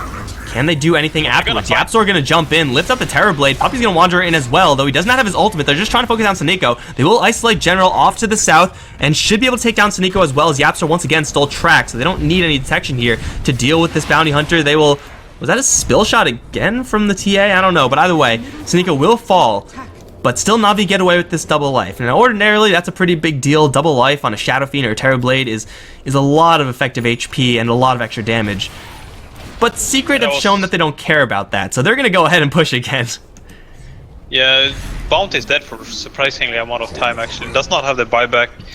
Not sure what they're gonna... They definitely should not buy back here. Or MP is going deep. They know that they can force while they're dead. Like, you're not gonna buy back when you're 10 seconds away from dying. Or from spawning. Yapzor is gonna get tracked up. Mid-1 gonna pick a fight with Dendy. Trying to keep him safe. This MP is just gonna keep checking out those Wraithfire blasts. Quite a bit of damage, and ultimately the tower will fall. Pycat now going to return. Got Diffusal Blade, and he has Reflection, which can do a lot of damage back towards this Wraith King. Pushed back as well. Mid-1 isolated in the cogs, needs some help desperately. Dendy's gonna give chase towards the TA, but TA just gonna man the hell up and start right-clicking Dendy. MP is here as well. Will eat the full Requiem, but will that cost him 2 lives? It doesn't seem like it, as Dendy's gonna take a huge hit from Mid-1, and that Meld Strike, that'll be 1 life apiece. Pycat, though, running dry on health. He's gonna run off to the south, and that will leave Dendy kind of isolated, as Yapzor somehow stole the Requiem. That is Aghanimed at that, because Yapzor has Ags. Oh my god, that's gonna end up killing Dendy. Sunder from Pycat, he's still pretty healthy, but there's so many heroes here. He doesn't have that much backup either. Keizu with the Shiva's Guard, looking to chase forward for a little bit more. Secret may have overcommitted here. They force out the buyback on Dendy. It's already a pretty big win. They should cut their losses and retreat, although Mid-1 kind of wants to go in. Will 3-shot the Clockwork. Screw retreat, go kill everybody. MP kind of also looking like he's itching to go in for more, because he has had enough time to refresh his ultimate. He is going to take a little bit of damage here and there. Blade Mail up will return a bit, but if he loses 1 life again, that's not really a terribly huge deal for Secret. Top lane's being pushed, mid lane as well. Secret, are they going to keep going forward? They already forced out these buybacks, so a single pick off on either of these heroes that bought back will just insta-win them the game. I guess it's just Dendy who you can pick off at this point. This is going to be so tough for Navi to fight up against if Secret decide to push this. There's a DD, they see it. Are they actually making a plan around this DD? Oh, yeah, he bottled it. I think they might actually try and win the game off this DD, because this is gonna do a lot of damage. Mid-1 plus 286. She just 3-shot the Clockwork, by the way, who's supposed to be a tanky hero. We're looking at serious 2-shot territory for the vast majority of these Navi heroes. Viver's got to be careful with that Ghost Scepter, that's for damn sure. It will start tracking up Mid-1, and he will make a clean retreat. But the rest of Secret, they want to go in. Yapzor once again gonna open up with the grab onto Dendy. They're just trying to force out a BKB. They'll get a Manta Split instead, as he will dodge the blast. MP will take a couple of shots here and there, but he doesn't really care about any of that. Tracks will go out, though, on the vast majority of the Secret side, so a lost fight will cost Secret a lot. It will probably bring Navi close to parity in this game. Secret are having a little bit of difficulty finding their way in this time. No one YOLO diving in just yet, though the range racks taking a little bit of chip damage here and there, almost dead. It looks like Navi should be able to hold. Mid one's DD rune is gone. Unless they just YOLO in, which is definitely a possibility. Force staff into Cogs. Mid one can pop a BKB though and just go to town onto the Clockwork. Will be taken out in an instant, and they will dig Mid one out of those Cogs, and now let him focus on the racks. Navi already lost a big team fighter. Wall will drop onto Viver. It secures them the racks though, so it doesn't matter. They still have the objective under control. Now the range racks bottom will do the exact same thing. Reflection is really good, giving them a lot of power, which will let them focus down MP at this reincarnation. Kezu drops the Shivas onto everyone. Does not have the wall, but they will have Pycat as a potential target. Force staff back out. He'll be fine.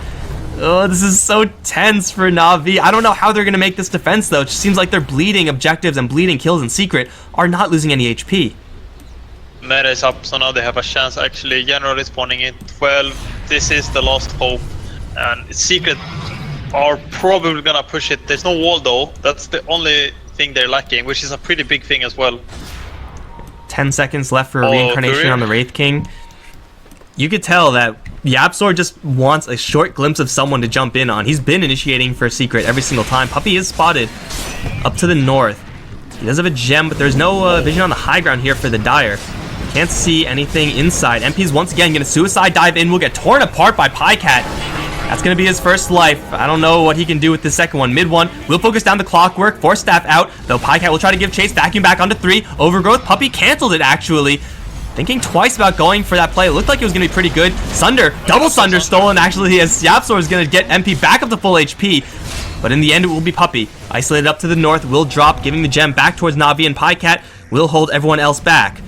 Although, jumping back in, Pycat does not have another Sunder. Needs some help right now. Force staff sliding him all over the place, but it won't save him. He's down, though he does have a buyback. Will immediately expend it. Dendy's the one who Secret have to focus if they can get their claws onto him, but they can't. Still, they're going to reinitiate back in. Oh, geez, these guys have to calm down. MP will die. Not for real. It's another reincarnation. And now Reflection stolen by Yapzor. A huge pickup up against the Shadow Fiend and a Terrorblade both. They'll try to go for Dendy. He doesn't have a buyback. He doesn't have allies. He's down for 110. And now the defense has shattered. Secret have just won this game. That was Yapzor playing like a god, and Secret are playing so well together as well. Not diving too deep, not diving alone. They're diving together or standing back together. And this, I do not see Navi making a comeback here. I have no clue how they could. Yeah, they're gonna call it. Impressive steals from Yapzor. Oh my god, are you serious? I mean, I was impressed by the fact that he had an Aghanim Scepter by game end. He has a Shiva's Guard as well. Are you kidding me? Rubik's not supposed to have that much money, but being able to steal Sunder from Pycat, keeping MP safe, and just letting MP wait a little while longer for that additional cooldown of that reincarnation, then stealing a Reflection, which isn't normally going to be like, oh no, he stole Reflection, what are we going to do? But it actually does a lot of damage and a lot of slow up against the likes of Dendy and Pycat, so Yapzor definitely showing up huge in this game, but overall, Team Secret, 11-40, definitely doesn't seem as convincing as the kill score would suggest, but still score a pretty nice win up against Navi.